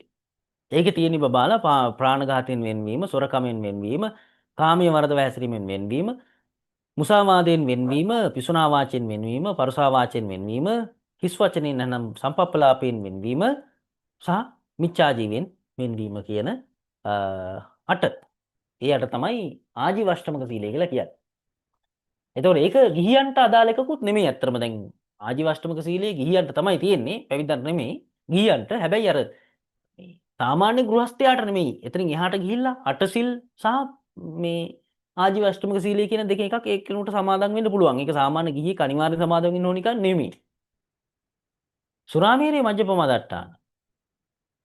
සුරාමේරේ කියන එක ගිහියාට කම්සුව විඳීමට අනුමැතියක් පළ කරලා තියෙන එකක් නෙමෙයිනේ. සුරාවෙන් සම්පූර්ණයෙන් අයින් වෙන්න කියලා කියන්නේ. එහෙනම් සුරා පානය කිරීම කම්සුව විඳීමට කොහෙත්ම අදාළ වෙන්නේ නැහැ. බුද්ධා මේක සම්පූර්ණයෙන් කරන්න එපා කියලා තියෙනවා. අප්‍රක්‍මචර්යා වේරමණී සික්ඛාපදං ගිහියට අදාළ එකක් නෙමෙයි. ගිහියට අදාළයි. හැබැයි ගිහියට අදාළ වෙන්නේ සීලයෙන් උඩට ගියොත් විතරයි. ඒ කියන්නේ අටසිල් සමාදන් වුණොත් විතරයිනේ. අටසිල් සහ දසසිල් වල තමයි ඕවා තියෙන්නේ. පන්සිල් වල නැහැ. අප්‍රක්‍මචර්යා කියන්නේ බබාලා බ්‍රහ්මචර්යාවෙන් යුක්ත වෙනවා කියන එක. බ්‍රහ්මචර්යාව කියන්නේ උතුම් හැසිරීම. උතුම් හැසිරීමක් තියෙන කෙනෙක් බබාලා ආසක්ත වෙන්නේ ඇලෙන්නේ රූපයට, ශබ්දයට, රසයට ඇලෙන්නේ නැහැ. ඒ කියන්නේ මම බත් කනකොට බල ලුණු බල බල කන්නේ නැහැ කියලා මේ කියන්නේ. හම්බෙච්ච එක කනවා. අබ්‍රහ්මචර්යාව කියලා කියන්නේ අර ලිංගික පැටලිල්ල නෙමෙයි. ඒක විතරක් නෙමෙයි. ලිංගික පැටලිල්ල නොකරනවාම කියන එක නෙමෙයි. උතුම් හැසිරීමක් තියෙන කෙනෙක් කොහොමද ලිංගික හැසිරීම කරන්නේ නැහැ. ඒක නිසා තමයි අබ්‍රහ්මචර්යා කියන්නේ. තේරෙනවද? ඒක ටිකක් ඇඩ්වාන්ස්. අපි කියන්නේ අර කාමේසු මිච්ඡාචාරා නෙමෙයි. ඊට වැඩිය ඇඩ්වාන්ස් එකක්. එයා ඒක කරන්නේම නැහැ. කාමේසු මිච්ඡාචාරා ඇතුලේ බබාලා ලිංගික හැසිරීම තියෙනවනේ. කරන්න පුළුවන්. ගෙදර ඕන එකක් කරා කිය අල්ලපු ගෙවල් වලක බෑ හොඳ. අල්ලපු ගෙවල් එක බෑ. ගෙදර කෙල්ලවන්නේ. අන්න ඒ වගේ. කාමේසු මිච්ඡාචාරා. අන්න ගිහියාට පැහැදිලිවම හොඳට කම්සුව විඳින්න දීපු අවස්ථාවක්. ගෙදර ඕනි මගුලක් කරපල්ලා. තොපි අල්ලපු ගෙවල් වලට පයින්න එපා. කොටු පයින්න අර මේ බෑ. ඒක මේ කියන්නේ. ඒකට මේ කියන්නේ. පර ස්ත්‍රියක් කියලා දැනගෙන පර පුරුෂයෙක් කියලා දැනගෙන දැන දැනම චේතනාවක් සහිතව සේවනය කරනවා නම් හැසිරෙනවා නම් අන්න ඒක කාමමිත්‍යාචාරය. එහෙම නැතුව ලිංගික හැසිරීම වල යෙදීම අපාගත වෙන එකක් නෙමෙයි. මම දැක සමහර හාඳුරු බණ කියන. මම දැක මේ කවුද අර වැලිමඩ හාඳුරු කෙනෙක් ඉන්නවා හද්දාතිස් හාඳුරු නේද? හාඳුරු කියනවා මේ බිරිඳ ස්වාමියාගේ සිරුර දැකීම අපාගත වෙන්න හේතුවක්. ඒක නිසා ලයිට් දාලා නොයි වැඩවල යෙදෙන්න එපා කියලා කියනවා. කියනවා නේ අය. ලයිට් දාලා කියන්නේ පේන්න. ඒක නොපෙනී යවුලක් නැහැ යෝනේ. නැත අපාගත. එයාම කියනෝනේ අර මේ කාන්තාව වෙලා ඉපදෙන්නේ එහෙම මේ පව් කරපු අය අර එහෙම කියලා එහෙම අවස්ථාවක කිව්වා. ඒ වගේ දැන් කීපයක් තියෙනවා ඒ වගේ කියන. ඉතින් බබාලා ඒවා සාමාන්‍ය මෙහෙමයි. එක්කෙනා ඒක බුදුදහමේ තියෙන කරුණු නෙමෙයි. ඉතින් එක එක්කෙනාට එක එක විදිහට ඒවා සංවේදී කරලා මිනිසුන්ට දෙන්න පුළුවන්. ඒවා අහන මිනිස්සුත් ඉන්නවා. නමුත් මම හිතන්නේ ප්‍රබුද්ධ සමාජයේ එහෙම කිව්ව ගමන් අහන සෙට් එකක් නෙමෙයි ඉන්නේ. තවම ඉතින් අර එහෙම වහන අයත් ඉන්නවා ඉතින් නැත්te නෑ. එහෙනම් කම්සෝ විඳින්න පුළුවන් කාමේසු මිච්ඡාචාර. නච්චකීත වාදිත. ඒක අටසිල් වල තියෙන එකක්. ගිහියන්ට සාමාන්‍ය පන්සිල් රකින්න අයට ඒක අදාළ වෙන්නේ නෑ. අටසිල් සමාදන් වුණොත් ඔන්න ඒක අදාළ වෙනවා. ඒ හින්දා බෞද්ධයාට නිර්වද්‍ය ලෙස කම්සෝ විඳින්න අවස්ථාවක් දුන්නා කාමේසු මිච්ඡාචාරයකින්.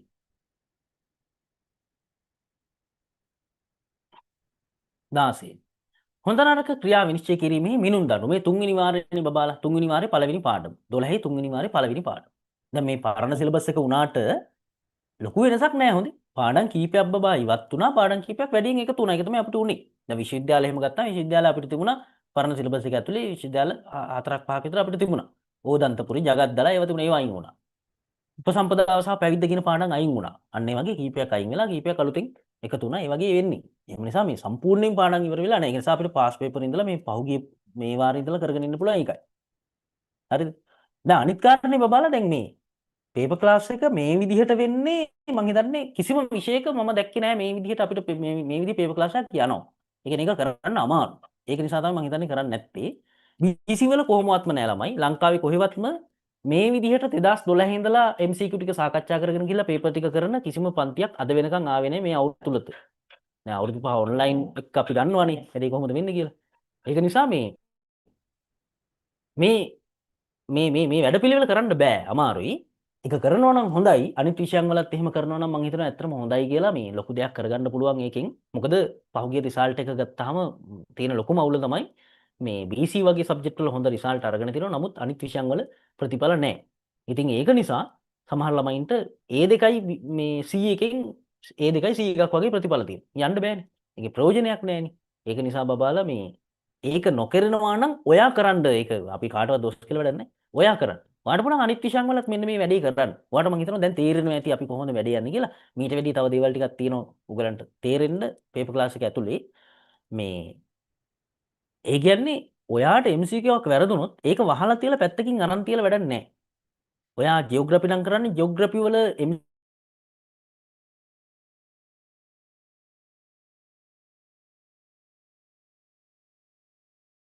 ඕනි ඒ හරියේ වැත් තියෙන නොදන්න වචනයක් පාසා කොහෙන් හරි හොයලා ඒකට අපිට තියෙන තාක්ෂණේ තියෙන Google තියෙනවා පොත් තියෙනවා හොයලා හොයන්න ඕනි වෙලාව යනවා දැන් මම මේ වන්ට කස ගාලා මේවා කිව්වට ඉස්සරහට තියෙන කරුණුත් කස ගාලා කිව්වට එකපාර හොයපුවා නෙමෙයි මමත් බබාලා පැය ගාණක් කට්ට කාලා සමහර ඒවා හොයලා පොත් පෙළලා හොයලා තමාර කරුණු මේව නම් තාම අපිට හම්බුන්නේ නැහැ දරුණු ගණේ ප්‍රශ්න ඉස්සරහට හම්බෙන්නේ කතා කරන්න ඕනි නොදන්න ඇතුළාන්තයේ කතා කරන්න ඕනි බොහෝ දේවල් තියෙනවා ඒවා හොයුවේ අමාරුයි හෙවි. ඒ කියන්නේ පේපර් ක්ලාස් එක මම පැය 3-4ක් මෙතන කළාට ඒකට සූදානම් වෙන්න මම ලොකු කාලයක් ගත්තා. දැන් මම ඒක මට අඩුයි මොකද මම පහුගිය අවුරුදු වල කරපු ඒවත් එක්කනේ මේ යන්නේ මේ නොලෙජ් එකත් එක්කනේ. නමුත් මේ ටික මම කරන්න කලින් බබාලා මේ නොලෙජ් එක ගන්න ලොකු කට්ටක් කෑව පැය ගාණක් කට්ට කන්න වුණා මට.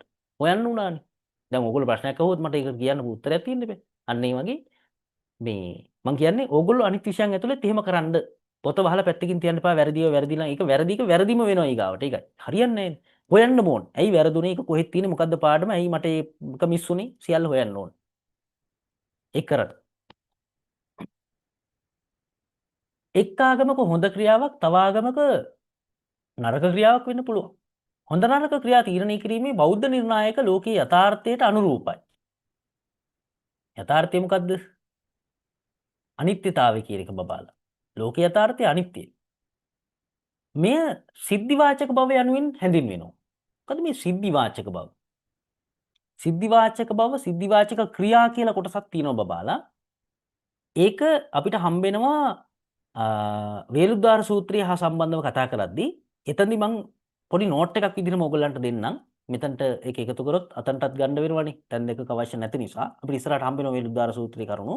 ඒක නිසා සිද්ධිවාචක ක්‍රියා කියන්නේ මොකද්ද සහ ඒක කොහොමද කතා කරන්නේ කියලා එතෙන්දී මම නෝට් එකක් විදිහටම ඔයගලන්ට එකතු කරනවා නෝට් එකට මේ කියන්නේ ඔය ලියාගෙන යන කොටස් වලට එකතු කරනවා මේ අනුව පව් කරන පුද්ගලයාට තමා විසින් සිදු කළ පාපය පිළිබඳ රහසක් නැත.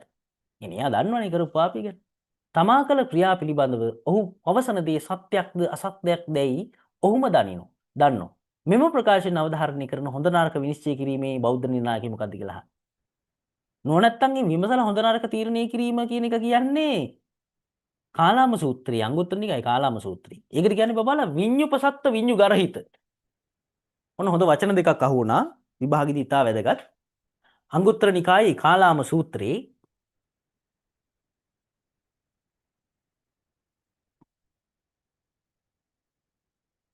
විඤ්ඤුපසත්ත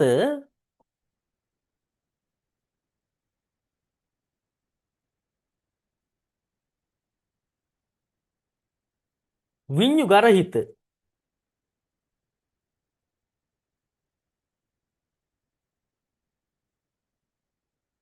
මේවා ආයේ අපිට ගොඩක් වෙලාට හම්බෙන්නේ නැහැ බබාලා ඉස්සරහදී. ඒක නිසායි මම මේ හම්බෙන්නේ නැති ඒවා ගැන ටිකක් වෙලාව අරන් කතා කරන්නේ.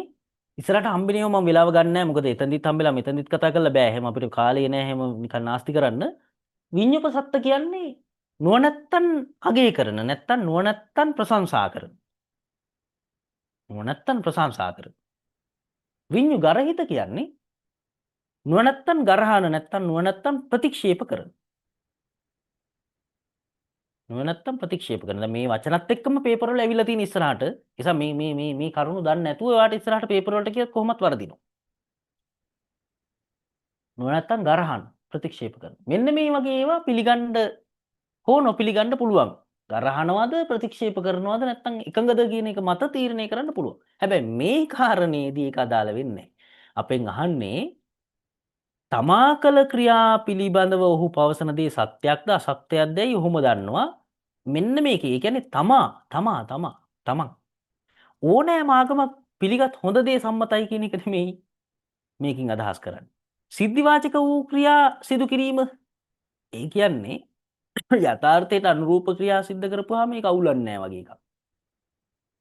සිද්ධිවාචක ක්‍රියා ඉස්සරහට හම්බෙන නිසා මම අර ලොකුවට මෙතනට කතා කරන්නේ නැහැ කියලා කිව්වනේ. නිකන් දල වශයෙන් දැනට මතක තියාගන්න කොළුවේ ඉස්සරහට හම්බෙන නිසා දැනට ඔළුවේ දල වශයෙන් තියාගන්න සිද්ධිවාචක ක්‍රියා කියලා කියන්නේ ලෝකේ යථාර්ථය. ඒ කියන්නේ බබාලා මේ ඒ කියන්නේ අනිත්‍යතාවයට එකඟයි කියලා. කියන්නේ හැමදේම අනිත්‍යයි වගේ එකක්. එහෙම හිතලා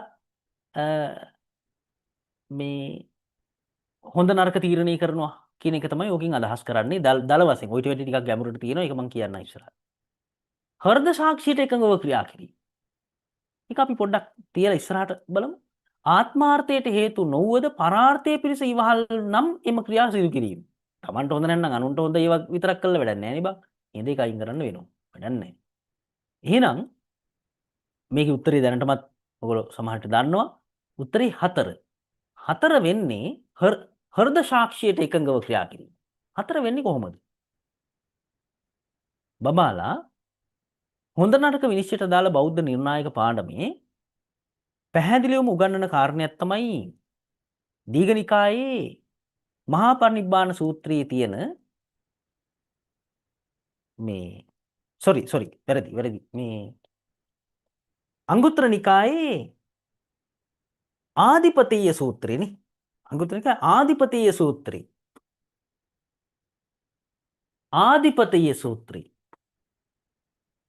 දේවදූත වර්ගයේ නේද? දේවදූත වර්ගයේ ආදිපතීය සමහර අයට තියෙන දේවදූත වර්ගය කියලා විතරයි. සූත්‍රේ නෑ. ඒසයි ඒව හදාගන්න. ආදිපතීය සූත්‍රයේ තියෙනවා අධිපති ධර්ම 4ක්. අධිපති ධර්ම 4ක්. මොනවද මේ අධිපති ධර්ම? අත්තාධිපතීය, ධම්මාධිපති,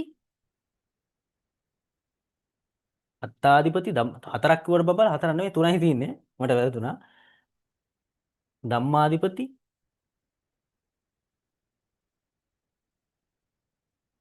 ලෝකාධිපති.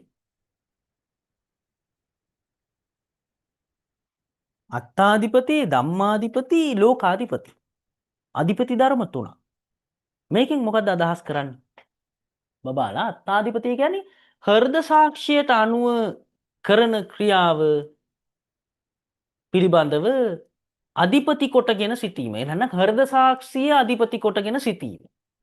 තමන් මොන හරි ක්‍රියාවක් කරන්න කලින් හෘද සාක්ෂියෙන් හිතලා බලනවා මේක මම කරන එක හොඳයිද නරකයි. හෘද සාක්ෂිය අධිපති වීමට අපි කියනවා. නැත්තම් තමා අධිපති වෙනවට අපි කියනවා. තමා පිළිබඳව හිතලා තීරණ ගන්නවට අපි කියනවා අත්තාධිපති. ධම්මාධිපති කියන්නේ ධම්මාධිපති කියන්නේ සදාචාරය ආචාර ධර්ම අනුව හිතලා බලනවා. ධම්මාධිපති ආචාර ධර්ම අනුව. ලෝකාධිපති කියන්නේ ලෝක අපවාද ගැන හිතලා වරදින් මිදෙනවා. ලෝක අපවාද පිළිබඳව සිතා වරදින් මිදීම. ඒ කියන්නේ තමන් මොන හරි වරදක් කළොත් ඒකෙන් ලෝකයාගෙන් අපවාද අපිට ලැබෙනවා කියන අදහස ඇති කරගෙන මොන හරි ක්‍රියාවක් කරන්න යන්න කලින් වරදක් කරන්න කලින් වරදින් මිදෙනවා. හොදක් කරනවා නම් හොඳ කරනවා. හොඳ කරනවා. ලෝක අපවාද කියන එකම විතරක් නෙමෙයි ලෝක අපවාදය හෝ නැත්නම් ලෝකෙන් හොඳ අහන්න ලැබෙන එකක් නම් අන්න ඒක කරනවා. නරක අහන්න ලැබෙන එකක් නම් ඒක නොකර ඉන්නවා. මෙන්න මේ අධිපති ධර්ම තුනට අනුව හිතලා මොන හරි ක්‍රියාවක් කරන්න කලින් හොඳ නරක තීරණය කරනවා කියන එකයි ඔය කියන්නේ. තමාට අනුව හොඳ නරක තීරණය කරනවා. ඒක තමයි හෘද සාක්ෂිය නැත්නම් අත්තාධිපතිය කියලා කියන්නේ. හරි නේද? අත්තාධිපතිය අත්තාධිපති. ඊගාව 17 මම 25ක් විතර ටාගට් කරගෙන ඉන්නේ කරන්න අද පළවෙනි දවසේ නැත්තම් දෙවෙනි දවසින් පේපර් ඉවර කරලා රචනා ප්‍රශ්න වලට යන්න ඕන නිසා පන්සිල් අටසිල් දසසිල් දස කුසල් දස පාරමිතා දස පින් කිරියවත් ආදී වශයෙන් බෞද්ධයන් විසින් පිළිපැදිය යුතු ආචාර ධර්ම පද්ධතියක් බුද්ධ ධර්මයේ උගන්වනවා. ඒ අනුව බෞද්ධයන් විසින් සදාචාර විරෝධී ක්‍රියා නොකළ යුතු බවත් සදාචාරවත් ක්‍රියාවල යෙදිය යුතු බවත් අවධාරණය කර. මෙය සමාදාන හා විරති යනුවෙන් හඳුන්වනවා. ඒ කියන්නේ අනුගමනය කිරීම හා වෙන්වීම තමයි සමාදාන හා විරති කියන්නේ. විරති සංඛ්‍යාවට ගැනෙන අවිද්‍යාවෙන් වැළකීම සදාචාරාත්මක මානසික ක්‍රියාව ඇතුළත් වන්නේ මොකේද කියලා යහන්න. අවිද්‍යාව. පැහැදිලිව මම කටපාඩම් අරන් තිනවා තියරි බබාලගෙන් දස අකුසල්. දස අකුසල් කොටස් තුනකට බෙදෙනවා. නෙක් මම දැන් ලියන්න යන්නේ නැහැ.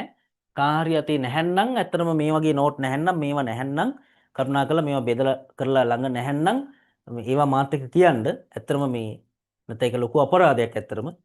මේවා අවශ්‍යයි. මේවා පාඩම් වෙලා තියෙන්න ඕනි දැන් මේ වෙලාවේ.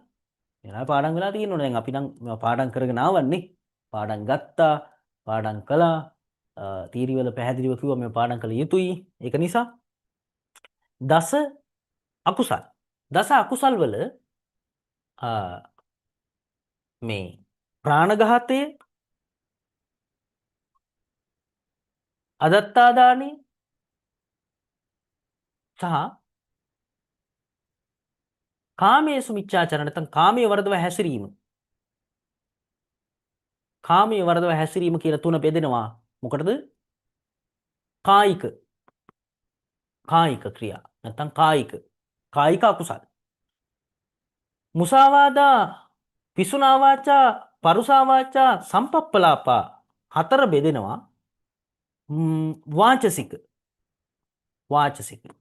මෙතන වැදගත්ම දේ තමයි වචනෙන් වෙන ඒවා.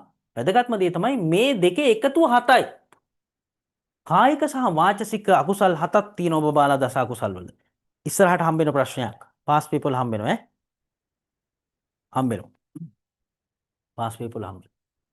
ඊගාවට මනසින් සිද්ධ වෙන අකුසල් 3ක් තියෙනවා.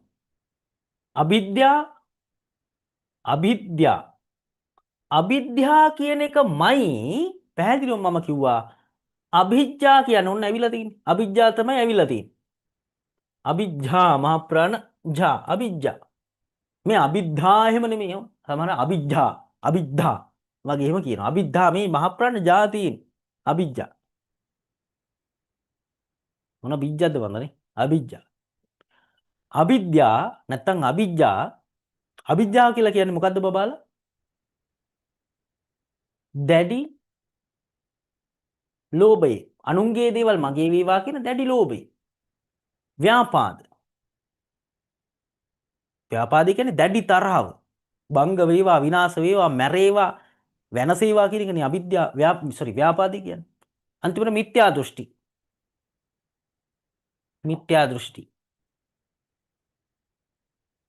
වැරදි දැකීම නැත්තම් කර්මඵල විශ්වාස නොකිරීමට අපි මිත්‍යා දෘෂ්ටිකයා කියලා කියනවා. කර්මඵල විශ්වාස නොකිරීම මිත්‍යා දෘෂ්ටිකයේ ලක්ෂණ. එහෙනම් බබාලා පැහැදිලිවම මනසින් සිද්ධ වෙන අකුසල් 3ක් තියෙනවා. ඔක්කොම අකුසල් 10යි වචනෙන් සහ කයින් සිදු වෙනවා 7යි වචනෙන් සහ මනසින් සිද්ධ වෙනවත් 7යි ඇයි උඩ 4යි මේ 3යි ගත්තත් ඒත් 7යි හැබැයි නිතර අහලා තියෙන්නේ පේපර් වල කයින් සහ වචනෙන් වෙන අකුසල් ගණන කීයද කියලා. එහෙනම් දැන් ඉස්සරහා පේපර් වල වරදින්න බෑ ඔයාට කිසිසේත්ම වැරදිලා තියෙනවා නම් අවිද්‍යා, ව්‍යාපාද, මිත්‍යා දෘෂ්ටි මට බලන්න පුළුවන් අතර මෙතනින් පෙන්වුවේ හැකි කාගේද මේවා වැරදිලා තියෙන්නේ කියලා බලන්න පුළුවන්. මම හිමීට බලනවා. කාගේද මේවා වැරදිලා තියෙන්නේ කියලා මේක පේනවා. මට මේ අංකේ විතරයි ගහන්න ඕනේ ප්‍රශ්න අංකේ එනවා. කොලම් වලින් බලා ගන්න පුළුවන්. දැන් උනත් බැලුවේ හැකි. ඒක අනවශ්‍ය දෙයක් නිසා මම බලන්න යන්නේ නැහැ. හරි? සමන් තියරි උගන්වද්දී මම පැහැදිලිව කිව්වා තොපි මොනවා හරි වරද්දලා තියෙනවා නම් මට හිතෙන ප්‍රශ්න මම බලනවා. මම ටික බලාගෙන යනවා බලනවා. ඒවා වරද්දලා නම් බබාලා මේ ෆිසිකල් වල නම් ඉතින් ගහන ඔන්ලයින් එකේ ගෙදරට කුටියක් එවනවා. ඔන්ලයින් වල ගෙදර එවනවා. ගෙදර තැපැල්ල හරහා එවනවා. වෙන කරන්න දෙයක් නැහැ නේ. ෆිසිකල් එකේ වුණා නම් කෙලිනවා ආයේ. දෙකක් නෑ ගහන්න පුළුවන්. ෆිසිකල් එකේ එව්වේ හැකි. දෙනවා. දැන් ඔන්ලයින් එකේ ඔය කල්පනා කරලා ඇද්ද උඹලට. නිකයින් වල යනවනේ ෆිසිකල් කියලා කරන්න දෙයක් නැහැ. ඔන්ලයින් කියලා දාලා නෑ ගෙදරට එවනවා ඈ. කුටියක් එවනවා ඔතලා. හරි එහෙනම් දස කුසල් තමයි මේකට අදාළ වෙන්නේ මේ අවිද්‍යාවෙන් වැළකීම කියලානේ තියෙන්නේ. දස කුසල්. අවිද්‍යාව කියලා තිබ්බනම් දස අකුසල් ඈ. දැන් මෙතන දස අකුසල් කියලා තිබ්බනම් වැඩේ පොඩ්ඩක් කෙලවි කියලාත් මට හිතෙනවා නිකන්. එහෙම වුණා නම් වැඩේ අල කර ගන්නවා. දස කුසලුයි දස අකුසලුයි දෙකම තිබ්බනම් සමහර විට හදිස්සියට කලබලයට දස අකුසල් වලට ගහන්න පුළුවන්. ඒක නිසා කරුණාකරලා හොඳ අවධානයක් තියාගන්න. මේ කෙලව ගන්න පුළුවන් ඈ. මම එනවා 18 වෙනි එකට. ශ්‍රද්ධාව භක්තිය සමානාර්ථ පද දෙකක් ලෙසින් පෙනුනත් එහි අර්ථය සම්පූර්ණයෙන් වෙනස්. සත්‍ය ගවේෂයකින් තොරව ඇති කරගන්න විශ්වාසය, ඇදහිීම, පිළිගැනීම කියන එක තමයි භක්තිය කියන එකෙන් අදහස් කරන්නේ. දෙවියන්ට තියෙන භක්තියනේ. බුදුහාඳුනට භක්තියක් නැහැනේ. බය නිසා තමයි ඔය පළතුරු වට්ටිය අරම ඔසගෙන ගිහලා අපි දෙවියන්ට පුද පූජා කරන්නේ. නමුත් ශ්‍රද්ධාව යන පදයෙන් ඊට වඩා ගැඹුරු අර්ථයක් ගේනවා. බුද්ධාමේ ශ්‍රද්ධාව අමූලිකා සහ ආකාරවතිය කොටස් දෙකයි. ඔය ආකාරවතිය ශ්‍රද්ධාවටම කියන තව නමක් කියන්න මට. අවිච්ඡප්පසාදේ කියනෝනේ.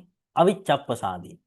නොබිදෙන නොසින්දෙන ශ්‍රද්ධාව කියලා කියනෝනේ. අවිච්ඡප්පසාදේ. ආකාරවති. ශ්‍රද්ධාව උපදවා ගැනීම නිර්වාණගාමී ප්‍රතිපදාවේ මූලික පියවරක්. සසරින් එතර වීම සඳහා පදනමක් වන බවත් සඳහන් වෙනවා. ආධ්‍යාත්මික කෙතෙහි වපුරන බිජුවට ලෙසද දක්වා තිබෙනවා මේ ශ්‍රද්ධාව.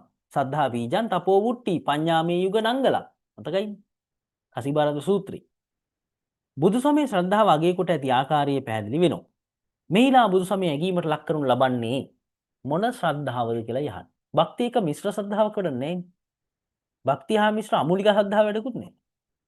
සකාරණ වූ ආකාරවතී ශ්‍රද්ධාව. අනිවාර්යයෙන් ඕක වෙන්න ඕනි උත්තරේ නේද? ඒකනේ වෙන්න ඕනි. ඒ කියන්නේ සකාරණ කියලා කියන බබල කරුණු සහිත ආකාරවතී කියලා කියන්නේ අවිච්ඡප්පසාදයට. නොබින්දෙන නොසැලෙන ශ්‍රද්ධාව. සකාරණ කරුණු සහිතව දැනගත් අවබෝධ කරගත් ආකාරවතී ශ්‍රද්ධාව. භක්තිය මිශ්‍ර වැඩක් නැහැ. අමූලික ශ්‍රද්ධාව ආකාරවතී ශ්‍රද්ධාව මිශ්‍ර වෙලා වැඩකුත් නැහැ. එහෙනම් උත්තරේ ඉන්නේ 18. 18 3. එහෙම වෙන්නේ කරුණු සහිතව ඇති කරගත්ත ශ්‍රද්ධාව අගය කරන නිසා. අපිට පාඩම ශ්‍රද්ධාව පාඩම බබාලා තව පොඩි කොටසකුත් ඕකට එකතු වෙන අනුමාත්‍රකාවක්. ශ්‍රද්ධාවෙන් ප්‍රඥාවට.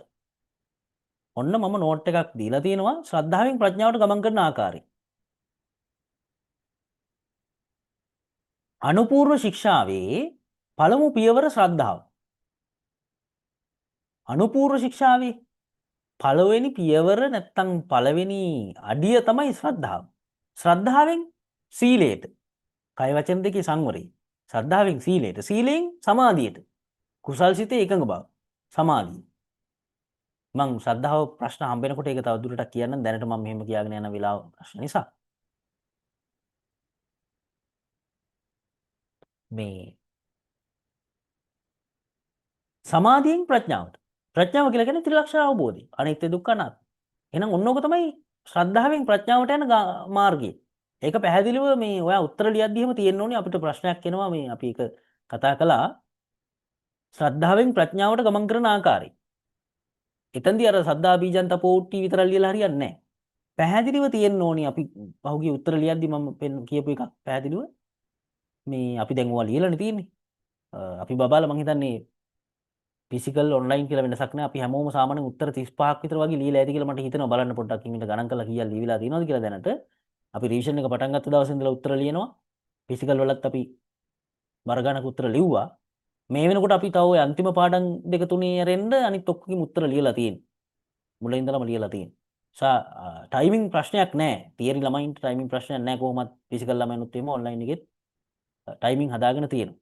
ඉතින් අර කාට හරි ටයිමින් අඩුපාඩු තියෙනවා නම් සමහර පන්තිවල ඇත්තටම උත්තර ලියලා නැහැ. දැන් අලුතෙන් එන බබාලා තියෙනවා සමහර පන්තිවලට මේ ඇත්තටම මුකුත් කරලා නැහැ පන්තිවල. MCQ වත් කරලා නැහැ. ඉතින් ඒක නිසා මේ ඒක හන අපරාධයක් කියලා මම විශ්වාස කරනවා. තේරුණාද? ඒ නිසා මේ වැඩ කෙරෙන්නේ නැහැ නම් මේ වගේ පන්තිකට යන්න රෙකමන්ඩ් කරන්නේ නැහැ කොහොමද ළමයි. වැඩ කරනවා නම් පන්තියට රෙකමන්ඩ් කරනවා. මම හිතනවා මේ පේපර් පන්තියට උනත් දැන් මේ පන්තිය ඇත්තටම මම හදලා තියෙන්නේ අමුතු දෙයක් කරලා නෙමෙයි. මම මෙතන බං හෙළුමින් නටලා නැහැනේ. ඔන්ලයින් පන්තිවල මම මහා ලොකු අමුතු දේවල් කරලා නැහැ. ළමයි ගෙන්න ගන්න. මම මගේ තියෙන වාහන පෙන්නලා නැහැ, ගෙවල් පෙන්නලා නැහැ. ඒව පෙන්න ළමයි ගෙන්න ගන්න සිස්ටම් එකක් නැහැ. දැන් එහෙමනේ බං ටියුෂන් එක යන්නේ. එහෙම ට්‍රෙන්ඩ් එකක් නෙන්නේ. සාමාන්‍යයෙන් දැන් ළමයි 25 වුණත් ඔන්ලයින් පන්තිය තුල ළමයි 150කට වැඩි ආවනේ මේ පාර. ඒ ආවේ මගේ වාහන දැකලවත් මේ මගේ මූණේ ලස්සන දැකලවත් සර් ලස්සනයි කියලා හිතාගෙන නෙමෙයි. මම නළුවෙකුත් නෙමෙයිනේ බං. ඒක නිසා ඉන්නේ නැහැ එහෙම. ට්‍රෙන්ඩ් එක තියෙන වෙන එකක්. සර් යන වාහනේ නැත්තම් මොකක්ද වෙන එකක්. ඒක වෙන කතාවක් බං. ඒක වෙන එකක්.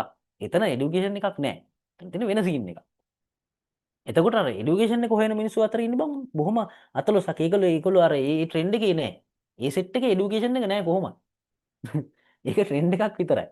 නේ? ඒක නිසා මේ පන්ති හැදෙන්නෙම බබාලා මේ වෙන ක්‍රමයකට නෙමෙයි.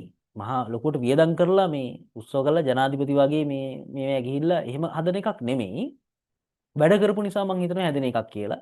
වෙන මම මුකුත්ම කරන්නේ නැහැ. මං දැන් ඉස්සරන පෝස්ටර් පවා ගැහුවා මේ ඔන්ලයින්. දැන් එහෙම ලොකුට පෝස්ටර් වලටවත් මං මේව කරන්නේ නැහැ ෆිසිකල් පන්ති වලටවත්. ලොකුට මේව කරන්නේ නැහැ. මං හිතනවා මගේ පරණ પરම්පරාව දානවා. ඇත්තටම 27 પરම්පරාව හැදුවේ 27 බැච් එක ඉතිහාසයේ 27 ෆිසිකල් ක්ලාස් ටික හදලා තියෙන්නේ මගේ පරණ ළමයි.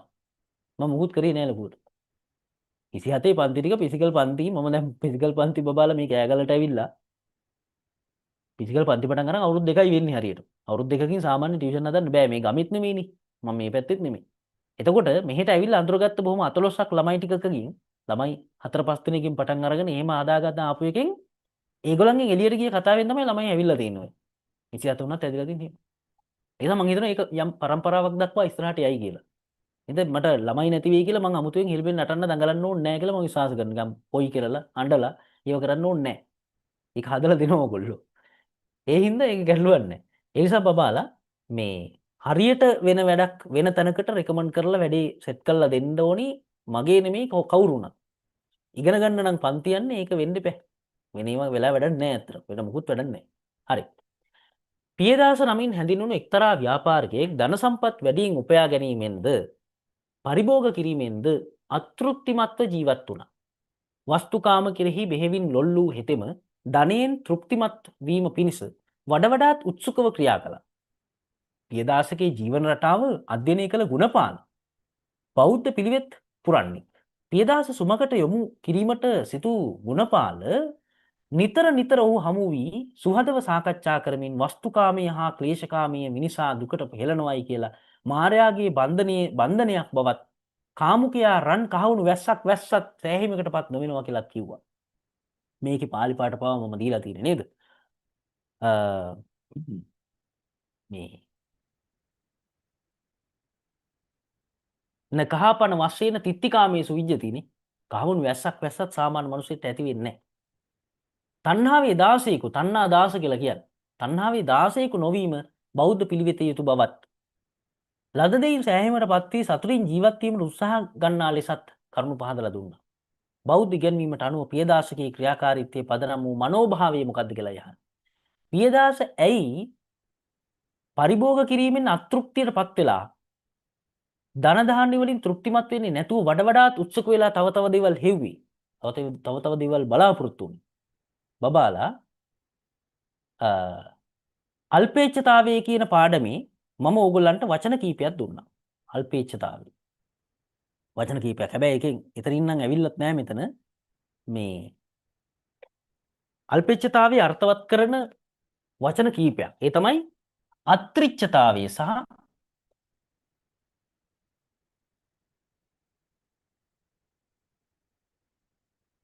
අත්‍රිච්ඡතාවය, මහිච්ඡතාවය සහ පාපිච්ඡතාවය.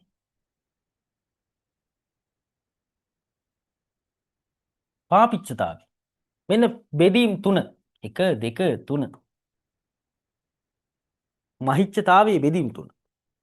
දැන් ඕකේ අත්‍රිච්ඡතාවය කියලා කියන බබාලා මේ ලද දෙයින් සතුටු නොවි ඊට වඩා දේවල් බලාපොරොත්තු වෙනකට තමයි අපි කියන්නේ අත්‍රිච්ඡතාවය කියලා. ඒ වචනේ මේ MCQ වලත් නැහැ. ලද දෙයින් සතුටු නොවි ඊටත් වඩා දේවල් බලාපොරොත්තු වෙන. අත්‍රිච්ඡතාව.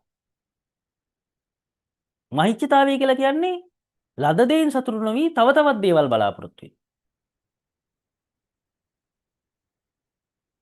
උඩ එකයි මේකයි වෙනස්. අත්‍රිච්ඡතාවය කියන්නේ ලද දෙයින් සතුටු නොවි ඊට වැඩිය හොඳ දේවල්. ඒ කියන්නේ දැන් නිකන් හිතන්න සමහර අය කසාද බැන්දාම අනේ මේ වයිෆ් ගේ කටවැඩිය අප්පා කෑ ගහනවා ඉවරයක් නැහැ. ඇති ලස්සනකුත් නැහැ වෙන වයිෆ් කෙනෙක්වත් හම්බුනා නම් වගේ කියලා සෑහීමටපත් වෙන්නේ නැති වෙනවා. වෙලාවට මේ වයිෆ් නිදි. ඒ හින්දා උලන්නේ නැහැ. ඒවා කියන්න පුළුවන්. මේ ඉතුරු බබාලා එහෙම හිතන්න පුළුවන් නේ. හිතනවනේ එහෙම. එහෙම හිතනවනේ. ආන් ඒකයි. ආන් ඒකයි. හැබැයි දැන් තොපි ෆිසිකල් පන්ති වල එහෙම අරමව කියාගෙන ආවොත් තොපි මං මරනවා ඈ. මං ඒ වගේ ඒවා කිව්වේ නෑ මොකුත් ඈ. උදාහරණ වශයෙන් ගත්තේ නෑ. එතකොට මේ ලැබිච්ච දේට වඩා ඊට වඩා හොඳ දේවල් බලාපොරොත්තු වෙනට අපි කියනවා අත්‍රිච්ඡතාව. මහිච්ඡතාවය කියලා කියන්නේ ලද දෙයින් සතුටු නොවි ඊට වැඩිය දේවල් බලාපොරොත්තු වෙනවා. ඊට වැඩියෙන් වඩ වඩාත් දේවල්. පාපිච්ඡතාවය කියලා කියන්නේ බබාලා මේ දෙකටම වඩා ටිකක් දරුණුයි. මේ දෙකටම වඩා දරුණුයි. දෙකටම වඩා දරුණුයි. ලැබිච්ච සිව්පසෙන් සතුටු නොවි තව තවත් සිව්පසේ භුක්ති විඳින්න යනවට අපි කියනවා පාපිච්ඡතාවය කියලා. ඒක භික්ෂූන්ට තමයි අදාළ වෙන්නේ. ගිහියන්ට නෙමෙයි. සිව්පසයෙන් සෑහීමට පත් නොවි තව තවත් බහුභාණ්ඩික වෙනව නම් බොහෝ දේවල් ලබා ගන්න උත්සාහ කරන බොරු කියලා හරි මිනිස්සුන්ට බොරු බන කියලා හරි තමන්ගේ බඩ වඩා ගන්න උත්සාහ කරනවට ඒකට අපි කියනවා පාපිච්ඡතාවය. ලද සිව්පසයෙන් සෑහීමට පත් නොවි තව තව බලාපොරොත්තු වෙන. එතකොට එතනින් වචන දෙකක් විතරයි අපිට මේ පේපරේ දකින්න පුළුවන් පාපිච්චතාවය කියන එකත් එක්ක විතරයි.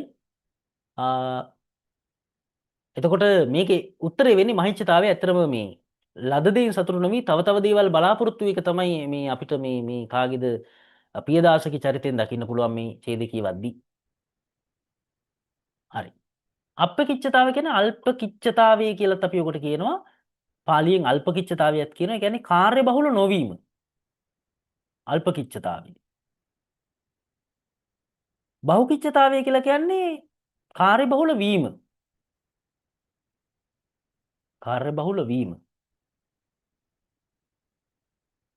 අප්පිච්ඡතා කියන්නේ අල්පේච්ඡතාවය කියන එකම තමයි.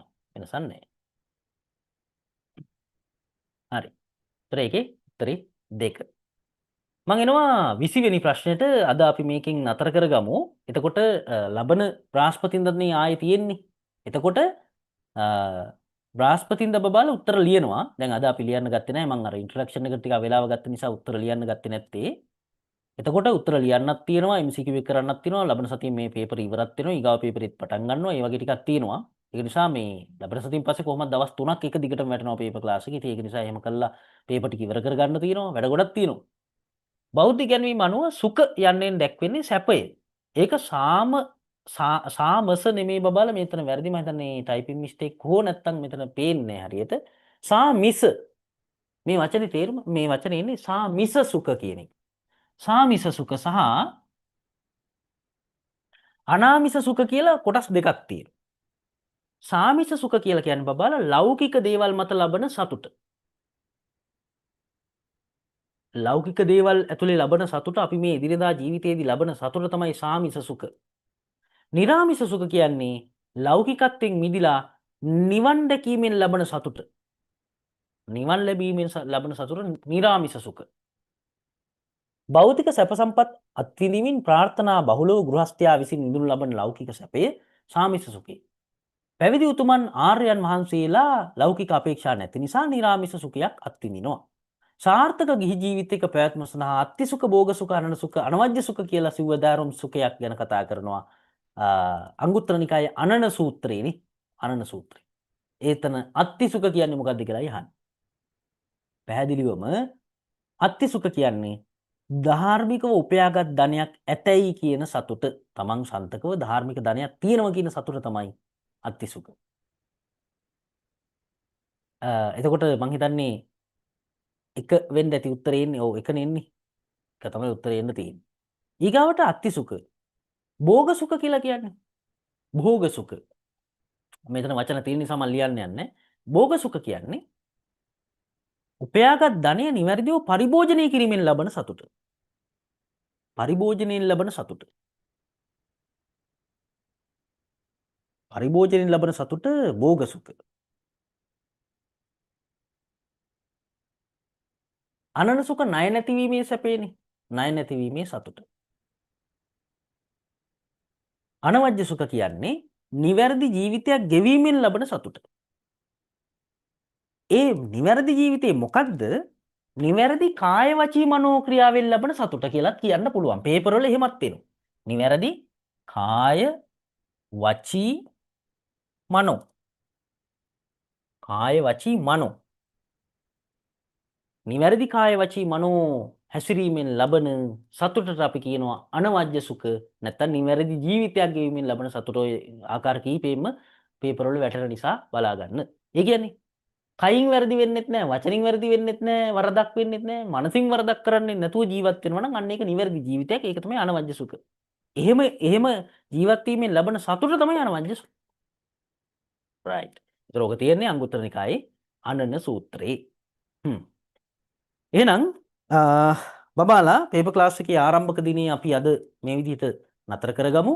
ලබන බ්‍රහස්පතින්දා තමයි ආයේ තියෙන්නේ. හෙට නෑ. හෙට සිකුරාදා නෑ. ඒතර ලබන බ්‍රහස්පතින්දා තියෙන්නේ. අඟහරුවාදා රිවිෂන් එක අපේ වෙනදා වගේම යනවා පරණ බබාලාගේ.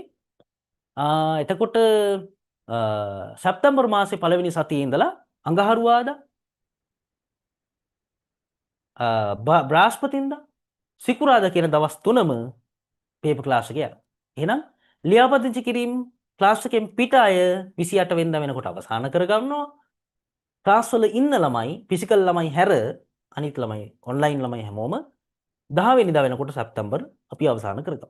අවසන් කරගෙන පාස් පේපර් ටික කරගෙන වැඩේ ගොඩ දාලා මේ මාස තුنين බෙස්ට් රිසල්ට් එකකට යන්න වැඩ කරමු. අද උත්තර ලිව්වේ නැහැ. තව තියෙනවා වැඩ ගොඩක් කරන්න. මේ කරපු නැති ඒවා තියෙනවා. MCQ විතරයි කලින්. එහෙනම් අපි හම්බෙමු නැවතත් පේපර් ක්ලාස් එකකින්. එහෙනම් හැමෝටම බුස්සන්නයි. මොනවා හරි අහන්න තියෙනවා නම් මට මැසේජ් එකක් දෙන්න. පේපර් ක්ලාස් එකට පිටින් සම්බන්ධ වෙන ළමයි ඉන්නවා නම් කරුණාකරලා අද රෑම මට මැසේජ් එකක් දාලා තියන්න සර් සම්බන්ධ වෙනවා කියලා. මං හිමීට බලලා රිප්ලයි එකක් දෙන්නම්. එහෙනම් හැමෝටම බුස්සන්නයි. good night.